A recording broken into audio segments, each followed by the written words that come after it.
MCQ कर लो, rapid revision कर लो, PYQ कर लो। आप सब भी इसी बात को लेकर स्ट्रेस हो, वी हैव द सॉल्यूशन। आ गए ना सभी, घबराना मत। केमिस्ट्री की तैयारी के लिए मैं आ चुका हूं। पहला चैप्टर लिखिए, कौन सा? Chemical reactions and equations. ठीक है, अब बात यह है कि आपकी प्रिपरेशन चल रही होगी, लेकिन आपकी प्रिपरेशन प्रॉब्लम कहां आ रही होगी?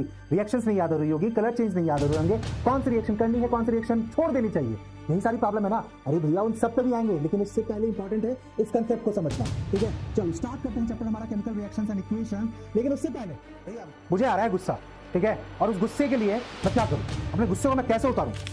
पेपर ही फाड़ देते हैं, है ना, काम ही खत्म कर देते हैं। क्या करनी है पढ़ाई, ठीक है, क्या करेंगे पढ़ाई करके?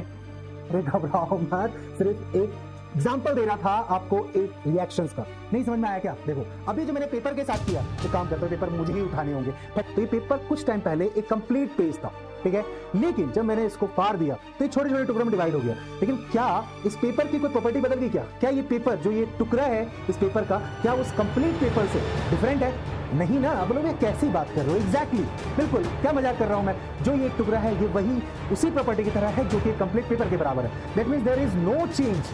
जबकि मैंने इस टुकड़े को फाड़ा, इसको और फाड़ दूं, इसमें कोई चेंज नहीं आएगा। ये कागज का टुकड़ा जिस तरह से पहले था ये भी वही है, सेम प्रॉपर्टी के साथ। लेकिन अगर मैं इस कागज के टुकड़े में आग लगा दी तो फिर क्या होगा? तब क्या चीज वैसा ही रह जाएगा? नहीं ना, ये बदल जाएगा राख में। यहां पे आपकी प्रॉपर्टी चेंज हो जाएगी। इसी कंसेप्ट के साथ हम शुरू करते हैं हमारा chapter chemical reactions and equation, और उसमें सबसे पहली बात जो हम पढ़ेंगे वो है फिजिकल चेंज और केमिकल चेंज के बारे में। ठीक है, लेकिन स्टार्ट करने से पहले एक चीज कि चैप्टर के अंदर क्या है। अभी एग्जाम्स आ रहे हैं, अब जरूरी है कि एग्जाम्स आ रहे हैं तो एकदम टू द पॉइंट बातें की जाए। ठीक है, केमिस्ट्री में स्कोर करना है भैया, सब बच्चे कह रहे हैं भैया इंपॉर्टेंट क्वेश्चंस करा दो। इंपॉर्टेंट क्वेश्चंस भी करा रहे हैं, टॉप 30 एमसीक्यूज भी करा रहे हैं, लेकिन उससे पहले कोर कंसेप्ट तो होना चाहिए। इस चैप्टर के अंदर हम क्या क्या पढ़ने वाले हैं पहले उसको देख लो। ठीक है, इस चैप्टर के अंदर के टॉपिक को देखना है और उसको समझना बहुत ज्यादा जरूरी है। तो आपको दिख रहा होगा physical change and chemical change. फिर हम देखेंगे आपके केमिकल्स रिएक्शंस के बारे में कि क्या होती है केमिकल रिएक्शंस, बैलेंसिंग उसको कैसे करते हैं। मुझे पता है बैलेंसिंग में आपको ऑलरेडी प्रॉब्लम है, घबराना मत, अब के बाद प्रॉब्लम नहीं आएगी। ठीक है, देन फिर हम देखेंगे टाइप ऑफ केमिकल रिएक्शंस। ठीक है, डिस्प्लेसमेंट, डबल डिस्प्लेसमेंट, ये सारी रिएक्शंस हो गई आपकी। फिर आपका केमिकल रिएक्शंस और इक्वेशंस को लिखने का तरीका। एंड देन फिर हम देखेंगे और भी टाइप ऑफ, जैसे कि फॉर एग्जांपल एंडोथर्मिक, एक्सोथर्मिक के बारे में। फिर हम देखेंगे यहां पे आपको बैलेंसिंग कैसे करते हैं केमिकल रिएक्शंस की, उसके बारे में देखेंगे। और साथ ही साथ जो भी मैंने कहा रेंसिडिटी, कोरिजन, इस तरह के जो केमिकल रिएक्शंस है, रिडॉक्स, सारा कुछ। इस चैप्टर में जो चीजें आपको ध्यान रखनी बच्चे, वो है सबसे पहले आपको केमिकल रिएक्शंस क्या होती है, बैलेंसिंग उसको कैसे करते हैं। ठीक है, और मैं बता रहा हूं बैलेंसिंग करने में कोई भी रॉकेट साइंस नहीं है। अगर आप कहीं सोच रहे हो, अगर आप परेशान हो रहे हो, ठीक है, बिल्कुल इसको समझते हुए चलेंगे। चैप्टर का निचोड़ पूरा ले लेंगे, जिसके बाद आज के बाद आप चैप्टर के कंसेप्ट में आपको कभी प्रॉब्लम नहीं आएगी। ठीक है, सबसे पहले बात करें फिजिकल एंड केमिकल चेंज की। तो अभी जो मैंने आपको डिमोन्स्ट्रेशन करके दिखाया, जब मैंने कागज के टुकड़े को लिया, वही कागज का टुकड़ा जब मैंने उसको तोड़ा तो उसमें कोई चेंज नहीं आया। जिसमें बताया ना, ये कागज का टुकड़ा अभी भी वैसा ही है जैसा कि ये कंप्लीट टुकड़ा था, कोई चेंज नहीं, प्रॉपर्टी में कोई बदलाव नहीं है। तो जब इस तरह के चेंजेस, कुछ भी चेंज आपको देखने को नहीं मिले, उसे हम क्या कहते हैं, कोई नया सब्सटेंस नहीं बने तो उसे हम फिजिकल चेंज कहते हैं। ठीक है, जैसे कि इवन मान लो कि मैं पानी लूं और उसको बॉईल कर दूं, तो वाटर को अगर मैं बॉईल कर दूंगा तो क्या होगा, सिर्फ उसका स्टेट बदल जाएगा। ठीक है, बॉइलिंग टू स्टीम, वो वेपर में आपका चेंज हो जाएगा, देयर इज नो चेंज। लेकिन अगर मान लो मैं इस कागज में आग लगाता तो वो राख जो बनती, ठीक है, जो एसिड बनती, वो फिर चेंज है, फिर वो सेम नहीं है। एसिड और ये कागज दोनों सेम नहीं है, सेम प्रॉपर्टी का नहीं है, तो फिर उस चेंज को हम केमिकल चेंज कहते हैं। लाइफ में हमारे आसपास ऐसे बहुत से चेंजेस होते रहते हैं, आइदर दे आर फिजिकल और either they are chemical changes. ठीक है, जैसे इसका एक और एग्जांपल लेते हैं, केमिकल चेंजेस का एक और एग्जांपल लेते हैं। फॉर एग्जांपल मान लो कि मैंने हाइड्रोजन गैस ली और मैंने ऑक्सीजन गैस ली। अब दोनों गैस है, बट मैंने दोनों को मिला दिया और एक टेम्परेचर पे, एक फिक्स कंडीशंस के अंदर उनको जब मैंने मिक्स किया तो ज्यादा पता क्या बनेगा, आप सबको पता है, पानी पानी रे, पानी तो बनेगा।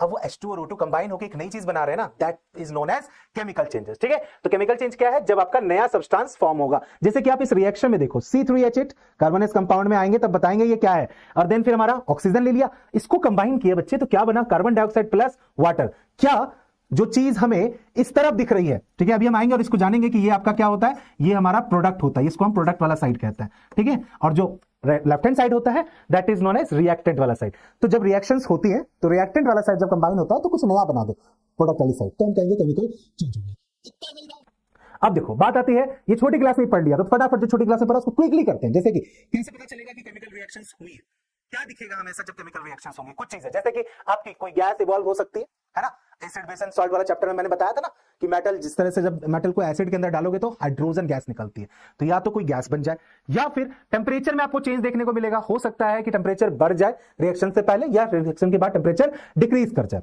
जैसे फॉर एग्जांपल अगर मैं क्या करूं, मैं टंग पे थोड़ा सा ग्लूकॉन डी डालूं, ग्लूकॉन डी खाए हो गया, मैं तो बहुत खाता था बचपन में, बहुत मीठा मीठा लगता है। तो ग्लूकोज ले लो और उसको थोड़ा टंग पे आप ऐसे डालो या उसको पाम पे ही आप रखो, तो क्या होगा, थोड़ी देर के बाद आपको ठंडा ठंडा महसूस होगा। टेम्परेचर चेंज हुआ ना, दैट मींस कि रिएक्शंस हो रही है, या फिर आपका प्रेसिपिटेट फॉर्म हो जाएगा। अब बोलोगे भैया प्रेसिपिटेट क्या है? प्रेसिपिटेट बेसिकली आपका क्या है, एक ऐसा सॉलिड जो कि इनसॉल्युबल फॉर्म में बन जाए, ठीक है, तो उसे हम प्रेसिपिटेट कहते हैं, आएंगे उसके बारे में भी। या फिर आपको कोई कलर चेंज होता हुआ दिख जाए, जैसे फॉर एग्जांपल मान लो क्या हुआ कि मेरे कपड़े पे सब्जी गिर जाए, कुछ चाय गिर जाए, ठीक है, और उसके ऊपर मैं क्या करता हूं, क्या लेमन आपको डाल देता हूं या फिर बेकिंग सोडा यूज कर देता हूं, तो वहां पे आपको क्या दिखेगा, कलर चेंज होता हुआ दिखेगा।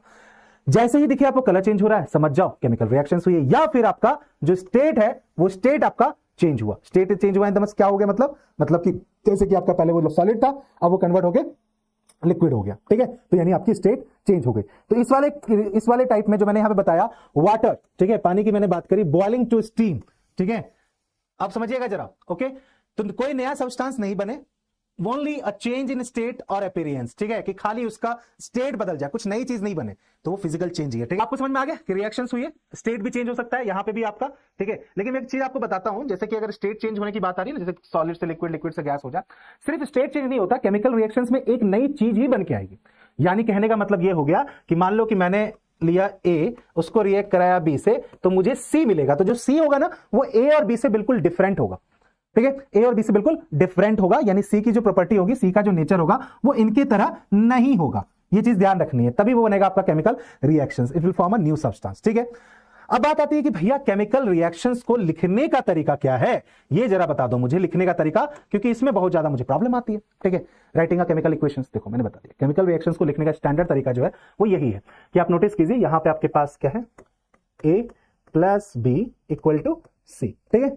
देखो जरा पॉइंटर से बेटा ये सब ध्यान रखना है, ये सब आपने पहले भी बहुत पहले पढ़ लिया, लेकिन मैंने बोला रिवीजन करा रहे हैं तो हम सब कुछ क्या करेंगे, बिल्कुल जीरो से। तो ये वाली जो साइड है एरो के लेफ्ट हैंड वाली साइड, इसे हम कहते हैं रिएक्टेंट। क्या कहते हैं इसे हम कहते हैं रिएक्टेंट, ठीक है। दूसरी तरफ ये वाली जो साइड आपको दिखाई दे रही है, दिस इज नॉन एज, ये रिएक्टेंट है, और ये वाली जो साइड आपको दिख रही है इसको हम कहते हैं प्रोडक्ट। क्या कहते हैं इसको हम, प्रोडक्ट, ओके, ये प्रोडक्ट कहलाता है, ठीक है। बीच में होता है, अगर मान लीजिए आप एक से ज्यादा रिएक्शन यूज कर रहे हैं तो आप पॉलस का साइन यूज करते हैं, पॉलस का साइन, ये क्या मेरे पॉलस क्या होता है, प्लस का साइन यूज करते हैं, ठीक है, यानी आपने एक से ज्यादा रिएक्टेंट यूज करिए। सिमिलरली प्रोडक्ट में अगर एक से ज्यादा चीज मिलेगी ना तो भी वहां पे आप प्लस का साइन यूज करेंगे, ठीक है। अच्छा, एरो आपका होता है, ठीक है, कि एरो दिखाता है आपको कि भैया इस चीज को कंबाइन करके ये बना। साथ ही साथ एरो पे ना आपको और भी इंफॉर्मेशन भी देखने को मिलती है। कई बार आपको जैसे एरो पे कई बार आपको ऐसे ट्रायंगल बनता हुआ दिखेगा, तो ट्रायंगल बनता हुआ दिखेगा, दैट मींस कि रिएक्शन को कराने के लिए हमने हीट दी है, ठीक है, हमने हीट दी है इस रिएक्शन को कराने के लिए, ओके। आपका यानी क्या है, वहां पे टेंपरेचर दिया गया, वहां पे हीट दी गई। जैसे फॉर एग्जांपल एक रिएक्शंस को देखो, अब यहां पे देखो, हाइड्रोजन लिया, क्लोरीन लिया, कंबाइन किया, हाइड्रोक्लोरिक एसिड बन गया। अब यहां नोटिस कीजिए आप बच्चे कि ये जो चीज है ना, ये जो चीज है, ओके, ये चीज आपकी रिएक्टेंट है, ठीक है। अगर मैं आपसे पूछूं कि रिएक्टेंट में क्या क्या है, आप बोलोगे भैया हाइड्रोजन है और क्लोरीन है, और ये जो चीज बनी हमारी हाइड्रोक्लोरिक एसिड, ये क्या है, ये हमारा एक प्रोडक्ट है, एसिड बना, ठीक है। अब देखो आप कि मैंने दो गैस ली और उसको कंबाइन किया तो क्या बना, एसिड फॉर्म हो गया, ठीक है। एक चीज आपके दिमाग में आएगी, भैया ये प्लस और माइनस जो है ना, ये समझ में नहीं आता। 9th क्लास में करके आओ बेटा, वैलेंसी वगैरह की बात, ठीक है। हाइड्रोजन में प्लस का चार्ज है, दैट मींस कि हाइड्रोजन में क्या कर रहा है, हाइड्रोजन के पास ना एक ही इलेक्ट्रॉन होता है। तो हाइड्रोजन जब रिएक्शन करता है ना, इसको ऐसे समझो कि मान लो कि दो लोग हैं, उनका आपस में हो जाता है झगड़ा, उनकी आपस में हो जाती है लड़ाई। तो अगर दो लोगों की आपस में लड़ाई होगी तो सेटलमेंट कैसे कैसे हो सकता है, कंडीशन क्या होगी, या तो दोनों बात करके सलाह मशवरा करके आपस में सेटलमेंट कर ले, कॉम्प्रोमाइज कर ले, या अगर उससे बात नहीं बनेगी तो भैया एक कहेगा कि नहीं मैं तो बात से नहीं मानूंगा, तो फिर वो एग्रेसिव होगा। वो एग्रेसिव होगा तो वो क्या करेगा, दो चपेट लगा देगा। जब उसने दो चपेट लगाई तो सामने वाला भी नहीं छोड़ेगा, वो भी लगाएगा दो चपेट। कहने का मतलब ये है कि जब भी झगड़ा होगा तो किसी ना किसी तरीके से आप एक एंड पॉइंट तक पहुंचोगे, ठीक है। डिपेंड करता है कि आप कितने मैच्योर्ड हो। भैया I am not promoting any violence, ये बहुत क्लियर लिख देता हूं यहाँ डिस्क्लेमर में, कोई वायलेंस प्रमोट नहीं कर रहा हूं मैं। उसी तरीके से जो रिएक्टिव एलिमेंट्स होते हैं ना, वो रिएक्शन इसलिए करते हैं कि वो शांत हो जाएं, उनको भैया इस मोह माया से दूर जाना है, उनको अपने आप को स्टेबल करना है। भैया हम स्टेबल कैसे होंगे, उनके स्टेबल होने के लिए जरूरी है उनका ऑक्टेट रूल पूरा होना, ठीक है। थोड़ी सी 9th क्लास की बात है, लेकिन यहां बतानी जरूरी है ताकि प्लस माइनस थोड़ा कभी गड़बड़ ना हो। अब हाइड्रोजन के पास क्या है, हाइड्रोजन के पास एक एलिमेंट है, एक इलेक्ट्रॉन है, सॉरी एक इलेक्ट्रॉन है, उसके आउटर मोस्ट सेल में एक ही इलेक्ट्रॉन घूमता रहता है, ठीक है। क्लोरीन की अगर हम बात करें तो क्लोरीन का एटॉमिक नंबर 17 होता है। तो अगर इसका हम कॉन्फ़िगरेशन देखें 287, तो आप नोटिस करो इसके आउटर मोस्ट सेल में कितने इलेक्ट्रॉन है, 7 इलेक्ट्रॉन है। इसको ऑक्टेट रूल पूरा करने के लिए एक इलेक्ट्रॉन की जरूरत है। याद आ रहा है ऑक्टेट रूल कि आउटर मोस्ट सेल में आइदर 0 और आइदर फुलफिल, यानी 8 इलेक्ट्रॉन होने चाहिए, ठीक है। आपको वो पूरा करना है, ओके। इसके पास एक इलेक्ट्रॉन है, इसको एक इलेक्ट्रॉन चाहिए क्योंकि इसके आउटर मोस्ट सेल में 7 इलेक्ट्रॉन है। इसीलिए दोनों क्या कर रहे हैं, घूम रहे हैं। क्लोरीन कह रहा है कोई मुझे एक इलेक्ट्रॉन दे दो यार मैं स्टेबल हो जाऊं, हाइड्रोजन कह रहा है भैया को मुझसे एक इलेक्ट्रॉन ले लो मैं भी स्टेबल हो जाऊं। दोनों की मुलाकात होती है और फिर रिश्ता जो है वो किसमें बदल जाता है, रिश्तेदारी में क्या कहते हैं, दोस्ती रिश्तेदारी में बदल गई, तो इनकी भी दोस्ती रिश्तेदारी में बदल जाती है। ये कहते हैं चलो हम कंबाइन करते हैं। तो एक इलेक्ट्रॉन हाइड्रोजन ने दे दिया किसको, क्लोरीन को, और क्लोरीन एक इलेक्ट्रॉन ले लिया। इसीलिए जो देता है यानी वो डोनर है, वो दाता है, तो भैया वो पॉजिटिव होगा, और जिसने लिया यानी वो ऋणी हो गया बेचारा, क्रेडिटर हो गया, तो भैया वो क्या हो जाएगा, वो आपका नेगेटिव चार्ज हो जाएगा। यही आपका चार्ज लिखा होता है, तो ध्यान रखिएगा। प्लस लिखा है दैट मींस कि आपने डोनेट किया, माइनस लिखा है तो यानी आपने इलेक्ट्रॉन एक्सेप्ट किया। अब कितना प्लस और कितना माइनस है उस पर डिपेंड करता है कि आपने कितना इलेक्ट्रॉन डोनेट किया, ठीक है। जैसे यहाँ पे 1 नहीं लिखा हुआ है, ये सिंगल सिंगल है, मतलब कि एक है। ओके, मैं 2 लिख देता, मतलब कि 2 इलेक्ट्रॉन दिया या 2 इलेक्ट्रॉन लिया, ठीक है। आगे चलते हैं। अब बात आती है कि भैया केमिकल रिएक्शंस तो समझ में आ गई कि रिएक्टेंट होता है, प्रोडक्ट होता है। प्रॉब्लम कहां आती है, केमिकल रिएक्शंस को बैलेंस करना। देखो बैलेंस करना क्यों जरूरी है, अब इस बात को समझेंगे। एक ना नियम है, law of conservation of mass. Already 9th class में सब पढ़ के आए हो, लेकिन वही वाली बात है, प्यारे बच्चों भूल जाते हो, याद दिलाना जरूरी है। लॉ ऑफ कंजर्वेशन ऑफ मास क्या कहता है बच्चों? लॉ ऑफ कंजर्वेशन ऑफ मास की अगर मैं बात करूं कि लॉ ऑफ कंजर्वेशन ऑफ मास कहता क्या है, ये चीज जरा समझेंगे, ठीक है, कि लॉ ऑफ कंजर्वेशन ऑफ मास क्या कहता है। तो देखो जरा, लॉ ऑफ कंजर्वेशन ऑफ मास कहता है कि भैया आपने क्या किया, रिएक्शंस कराई, ठीक है, आपने कराई रिएक्शंस। एक एग्जांपल से जरा इसको समझेंगे, फिर से वो एबीसीडी ले लेते हैं कि आपने लिया A + B और आपको मिल गया C, ठीक है, कोई दिक्कत नहीं है, A + B और आपको मिल गया C। तो लॉ ऑफ कंजर्वेशन मास कहता है कि भैया आपके रिएक्टेंट में जो A एंड B है ना, ठीक है, उनका जितना मास है, उनका मास उतना ही रहेगा, कंजर्व रहेगा, यानी मास कहीं खत्म नहीं होगा। ऑब्वियस सी बात है, रिएक्शंस होंगी, प्रोडक्ट नया बनेगा, चीजें नहीं बनेंगी, लेकिन जो टोटल मास है, समझिएगा जरा, जो टोटल मास है रिएक्टेंट में जो एलिमेंट यूज हुए हैं उनका मास उतना ही रहता है, उसमें कोई चेंज नहीं आएगा। That is known as law of conservation of mass. और इसी पे बेटा बेस डिपेंड करता है हमारा क्या, केमिकल रिएक्शंस को बैलेंस करना, ठीक है। अब जो मैं आपको दिखा रहा हूं यहाँ एग्जांपल देखो, 3 एग्जांपल दिए मैंने, ठीक है, 3 एग्जांपल लिए। ये रहा, ये रिएक्शन दिख रही है आपको, NaHCO3 सोडियम हाइड्रोजन कार्बोनेट, और बना क्या हमारा Na2CO3 सोडियम कार्बोनेट बना है, देन कार्बन डाइऑक्साइड बना है, और साथ में रहा है पानी H2, ठीक है। अब आप नोटिस करो कि रिएक्टेंट में हमारे पास क्या क्या था, समझना जरा, सोडियम था, हाइड्रोजन था, कार्बन था, ऑक्सीजन था। क्या यही सारे एलिमेंट आपको इधर भी दिख रहे हैं ना, कंपाउंड बन गया अलग अलग, बट इन्हीं से मिलकर बना ना। क्या इसके अलावा कोई और एलिमेंट दिख रहा है, इन 4 एलिमेंट के अलावा कोई और एलिमेंट दिखा आपको? नहीं दिखेगा, किसी भी रिएक्शन में नहीं दिखेगा, ठीक है। अब देखो जरा लॉ ऑफ कंजर्वेशन मास क्या कहता है। सोडियम कितना है यहाँ पे 1 है, ठीक है, सोडियम को देखते हैं जरा, यहाँ पे 1 सोडियम, इस तरफ देखो कितना सोडियम है भैया, 2 सोडियम है, ठीक है भैया। हाइड्रोजन यहाँ कितना है भैया, 1 है, यहाँ पे हाइड्रोजन कितना है भैया, हाइड्रोजन 2 है। यहाँ पे ऑक्सीजन कितना है भैया, 3 है। यहाँ पे ऑक्सीजन कितना है भैया, 3 यहाँ, 2 यहाँ, 1 यहाँ, कितने हो गए, 3 2 5 1 6 ऑक्सीजन, ठीक है, 3 यहाँ, 2 यहाँ और 1 यहाँ। अब नोटिस करो कि क्या जो एलिमेंट इन्वॉल्व है रिएक्टेंट और प्रोडक्ट साइड, उनका नंबर सेम है क्या? नहीं ना, इसी चीज को तो बस बैलेंस करना है हमें। अब देखो बच्चे परेशान हो जाते हैं बैलेंसिंग को लेके, होने की जरूरत नहीं बेटा, ये तो गेम है, ये तो पजल है, ठीक है। मैं आपको इस 3 में से ये वाला बता रहा हूं, वैसी बात है, मैंने इजी चुना है, बाकी दोनों मैं आपके लिए छोड़ता हूं, आप कमेंट करके बताना कैसे बैलेंस होगी। देखो जरा, जैसे यहां पे मुझे दिख रहा है Xe, ठीक है, जियोन, और ये आपका F हो गया, F2, Xeon plus F2 give XeF6, ठीक है, XeF6, बात ठीक है। बैलेंस ये अभी भी नहीं है। आप बोलोगे जियोन तो ठीक है, Xe1 है, यहां भी 1 है, बिल्कुल सही, लेकिन पूरा बैलेंस होना चाहिए। F कितना, यहाँ पे 2 है और यहाँ पे 6 हो गया, ठीक है। चलो भैया बैलेंस करते हैं, ये तो ऑलरेडी बैलेंस है, इसको नहीं छेड़ते हैं, ठीक है भैया, लेकिन ये 2 है और यहाँ पे 6 है, तो क्या करेंगे हम यहाँ पे इसको 3 से मल्टीप्लाई। अब बताओ क्या ये बैलेंस हो गया? बिल्कुल भैया, ये 1 था, ये यहाँ भी 1 है, ये यहाँ पे आपका टोटल कितना हो गया भैया, 6 हो गया, और यहाँ पे भी टोटल ये 6 है, हो गई बात खत्म, ठीक है। बाकी ये दोनों आप मुझे बैलेंस करके दिखाओगे होमवर्क में, ठीक है। बस इसमें बेटा हिट एंड ट्रायल है, कोई ट्रिक नहीं है, हिट एंड ट्रायल करके आपको क्या करना है, एक बार एक एलिमेंट को पकड़ो, ठीक है, उसको बैलेंस करो। जैसे कि सोडियम यहाँ पे आपको दिख रहा है 2 है, यहाँ पे 1 है, तो आपने यहाँ क्या किया, 2 से मल्टीप्लाई कर दिया, ठीक है, सोडियम बैलेंस हो गया। लेकिन वही वाली बात है, जब आप एक चीज को बैलेंस करो तो शायद दूसरी चीज अनबैलेंस हो रही है। अब हाइड्रोजन देखो, हाइड्रोजन कितना भैया, हाइड्रोजन यहाँ 2 है और यहाँ कितना हाइड्रोजन, यहाँ भी 2 है भैया, हाइड्रोजन भी बैलेंस हो गया, वेरी वेल डन। अब देखो जरा कार्बन, कार्बन कितना भैया, कार्बन यहाँ पे 2 है, यहाँ कितना कार्बन है, 1 और 2, यहाँ भी कार्बन 2 है, बहुत अच्छी बात भैया। ऑक्सीजन कितना, 3 × 2 6, यहाँ कितना 3 2 5 भैया, तो ऐसे ही बैलेंस हो गया, सिर्फ 2 लगाया और ये बैलेंस हो गया हमारा कंप्लीट। चलो भैया ये काम भी आपका छोड़ दिया, तो फिर सिर्फ ये वाला आप होमवर्क में लिखेंगे, कमेंट करके बताएंगे, ठीक है। बैलेंसिंग आपको समझ आ गई, बस इतना ही आपको बेटा ध्यान रखना है। अच्छा अब आ जाते हैं बेटा सबसे अच्छी चीज, वो है हमारा इस चैप्टर का important, that is type of reactions, ठीक है। मैंने कहा था कि रिएक्शंस में जितने एनसीईआरटी के अंदर रिएक्शंस दिख रही है उतनी ही रिएक्शन आपको जाननी है, ठीक है। और मैंने कहा कि मैं रिएक्शंस की एक अलग से पूरी वीडियो बनाऊंगा, जिसमें मैं रिएक्शंस के पूरे बारे में, उनके बारे में कलर क्या चेंजेस होते हैं, उनमें कौन कौन से उनके एप्लीकेशंस है, उसकी एक अलग पूरी बना दूंगा, ठीक है, जिससे कि आपको कंप्लीट रिएक्शन एक ही वीडियो मिल जाए, जब भी आपको रिवाइज करना हो तो आप कर लो, ओके। बात आती है टाइप ऑफ रिएक्शन, कितने टाइप की रिएक्शंस है, यहां पे क्या क्या है, combination, decomposition, displacement, double displacement, इसके अलावा भी, ठीक है। एक एक करके पहले इनको समझते हैं। पहला रिएक्शन क्या है, कॉम्बिनेशन। कॉम्बिनेशन क्या हुआ कि वही वाली बात, 2 बिछड़े साथी मिल जाए और मिलके एक हो जाए, है ना। तो वो कहलाएगा आपका कॉम्बिनेशन रिएक्शन। वही हाइड्रोजन एंड क्लोरीन वाला कि हाइड्रोजन एंड क्लोरीन आपस में कंबाइन हुए और हाइड्रोक्लोरिक एसिड बना लिया कि आओ सखी मेल मिलाप करें और मिलके कुछ नया बनाइए, हो गया आपकी कॉम्बिनेशन रिएक्शंस।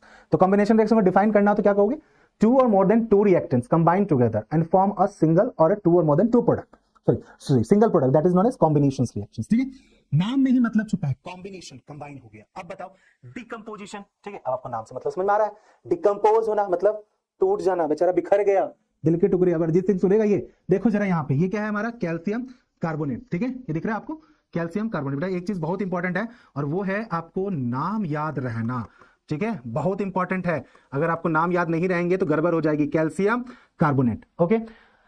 अब कैल्शियम कार्बोनेट डिकम्पोज, इसको तोड़ना है तो किसी चीज को तोड़ने के लिए क्या करेंगे, उसको हीट देंगे, ठीक है, उसको झोंक देंगे आग में। तो भैया CH दिया, उसको हीट दिया, जैसे हीट दिया तो बन गया ये यहाँ पे क्या CaO, that is calcium oxide, और साथ में हमारा कार्बन डाइऑक्साइड। देखो हो गया डिकम्पोजिशन, टूट गया।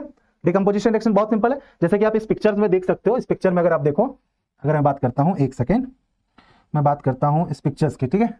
अगर आप इस पिक्चर में देखोगे तो आपको यहां दिखेगा, 1 सेकेंड, ठीक है, यहां नोटिस कीजिए आप, ठीक है, इस पिक्चर में आप नोटिस करो मरकरिक ऑक्साइड, ठीक है। जैसे ही मैंने इसको हीट किया मरकरी बचा है, हो गया मरकरी बचा है, ऑक्साइड वाला ऑक्सीजन क्या हो गया भैया, वो वहां से गायब हो गया, ठीक है, बस इतनी सी चीज है। अच्छा इसके बाद आ जाते हैं, अब भैया तुम सीधे हो जाओ, तुम यहाँ पे सीधे हो जाओ, चलो तुम्हारा सीधा होना बहुत जरूरी है, ठीक है। फिर हमारा कौन सा आता है, फिर आता है डिस्प्लेसमेंट। डिस्प्लेसमेंट और डबल डिस्प्लेसमेंट बच्चे बहुत कंफ्यूज होते हैं क्योंकि नाम दोनों का सेम ही है, बट यहाँ पे डिस्प्लेसमेंट है और यहाँ पे बस आपका डबल डिस्प्लेसमेंट आ गया। देखो डिस्प्लेस का मतलब क्या होता है, किसी को उसकी जगह से हटा देना, ठीक है, किसी को उसकी जगह से हटा देना। फॉर एग्जांपल कपिल शर्मा का शो देखते हो तो उसमें वो जोक चलता है ना अरुणापुरम सिंह के ऊपर कि भैया सिद्धू पाजी ने आपने सिद्धू पाजी को उसकी सीट से हटा दिया, यानी क्या कर दिया, डिस्प्लेस कर दिया, ठीक है। डिस्प्लेसमेंट रिएक्शन वही है। क्या होगा कि एक बहुत ताकतवर एलिमेंट जिसकी रिएक्टिविटी दूसरे एलिमेंट से ज्यादा है, जो मोर रिएक्टिव मोर पावरफुल है, ऑब्वियस सी बात है, डिस्प्लेस कोई किसको कैसे करेगा। जैसे स्कूल में जाओ और बेंच पे अगर आप बैठे हो, ठीक है, और कोई शैतान बच्चा है जो अपने को बहुत 30 मार्का समझता, आएगा और क्या करेगा, बैठ यहाँ से मेरी सीट है, तू कैसे बैठ गया।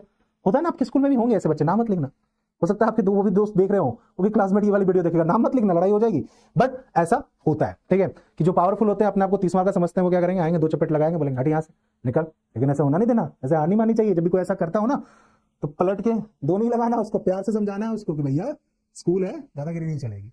अब देखो जरा उसी तरीके से केमिस्ट्री के अंदर भी क्या हुआ कि एलिमेंट है, अब हर एलिमेंट की रिएक्टिविटी सेम नहीं है, कोई ज्यादा रिएक्टिव है कोई कम रिएक्टिव है, कंपैरिजन की बात है। तो जो मोर पावरफुल होगा ना, जो ज्यादा रिएक्टिव होगा दूसरे से, वो क्या करेगा, दूसरे को हटा देगा और कहेगा तुम हटो मैं आता हूं तुम्हारी जगह पे, ठीक है। देखो जैसे यहाँ पे देखो जिंक को, ठीक है, ये है भैया जिंक Zn, ठीक है भैया, और ये है कॉपर सल्फेट, ओके, ठीक है भैया, ये है कॉपर सल्फेट। अब हुआ क्या, समझना जरा इस चीज को, रिएक्टिविटी सीरीज में हम देखेंगे, मैं दिखाऊंगा आपको कि जिंक जो है वो कॉपर से ज्यादा रिएक्टिव है, zinc is more powerful than to copper, ठीक है।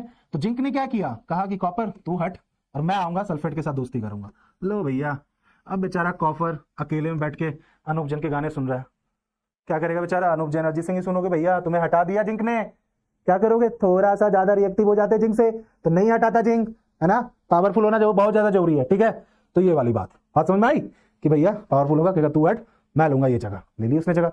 डबल डिस्प्लेसमेंट में ऐसा नहीं होता, डबल डिस्प्लेसमेंट में लड़ाई जो होगी 2 एलिमेंट के बीच में बराबरी की है, ठीक है, तो वहां होगा समझौता कि अच्छा ठीक है भैया तुम्हें ये वाली सीट पे बैठना है, चलो तो एक काम करते तुम मेरी वाली सीट पे बैठो, मैं तुम्हारी सीट पे चला जाता हूँ, ओके। ये होगी अंडरस्टैंडिंग, म्यूचुअल अंडरस्टैंडिंग के साथ। देखो जैसे कि लेड नाइट्रेट देखो जरा, PbNO3, ठीक है, एग्जाम का बहुत फेवरेट रिएक्शन है ये वाला, ठीक है। देन फिर आपका ये पोटेशियम आयोडाइड के साथ रिएक्ट करेगा और आप यहाँ नोटिस करो कि क्या हुआ, समझौता हो गया किसके बीच में, Pb और पोटेशियम के बीच में, दोनों ने आपस में कर लिया समझौता, म्यूचुअल अंडरस्टैंडिंग। पोटेशियम ने कहा कि मैं तेरी जगह, Pb ने कहा ठीक है मैं तेरी जगह, तो यहाँ बन गया आपका पोटेशियम नाइट्रेट बन गया और लेड आयोडाइड बन गया, बात खत्म। देख रहे हो, स्वैपिंग स्वैपिंग कर ली और एक दूसरे क्या कर लिया, एक दूसरे की पोजीशन ले ली, ये है आपका डबल डिस्प्लेसमेंट की दोनों डिस्प्लेस हो गए ना, एक ने डिस्प्लेस हुआ दोनों डिस्प्लेस हो गए, ठीक है।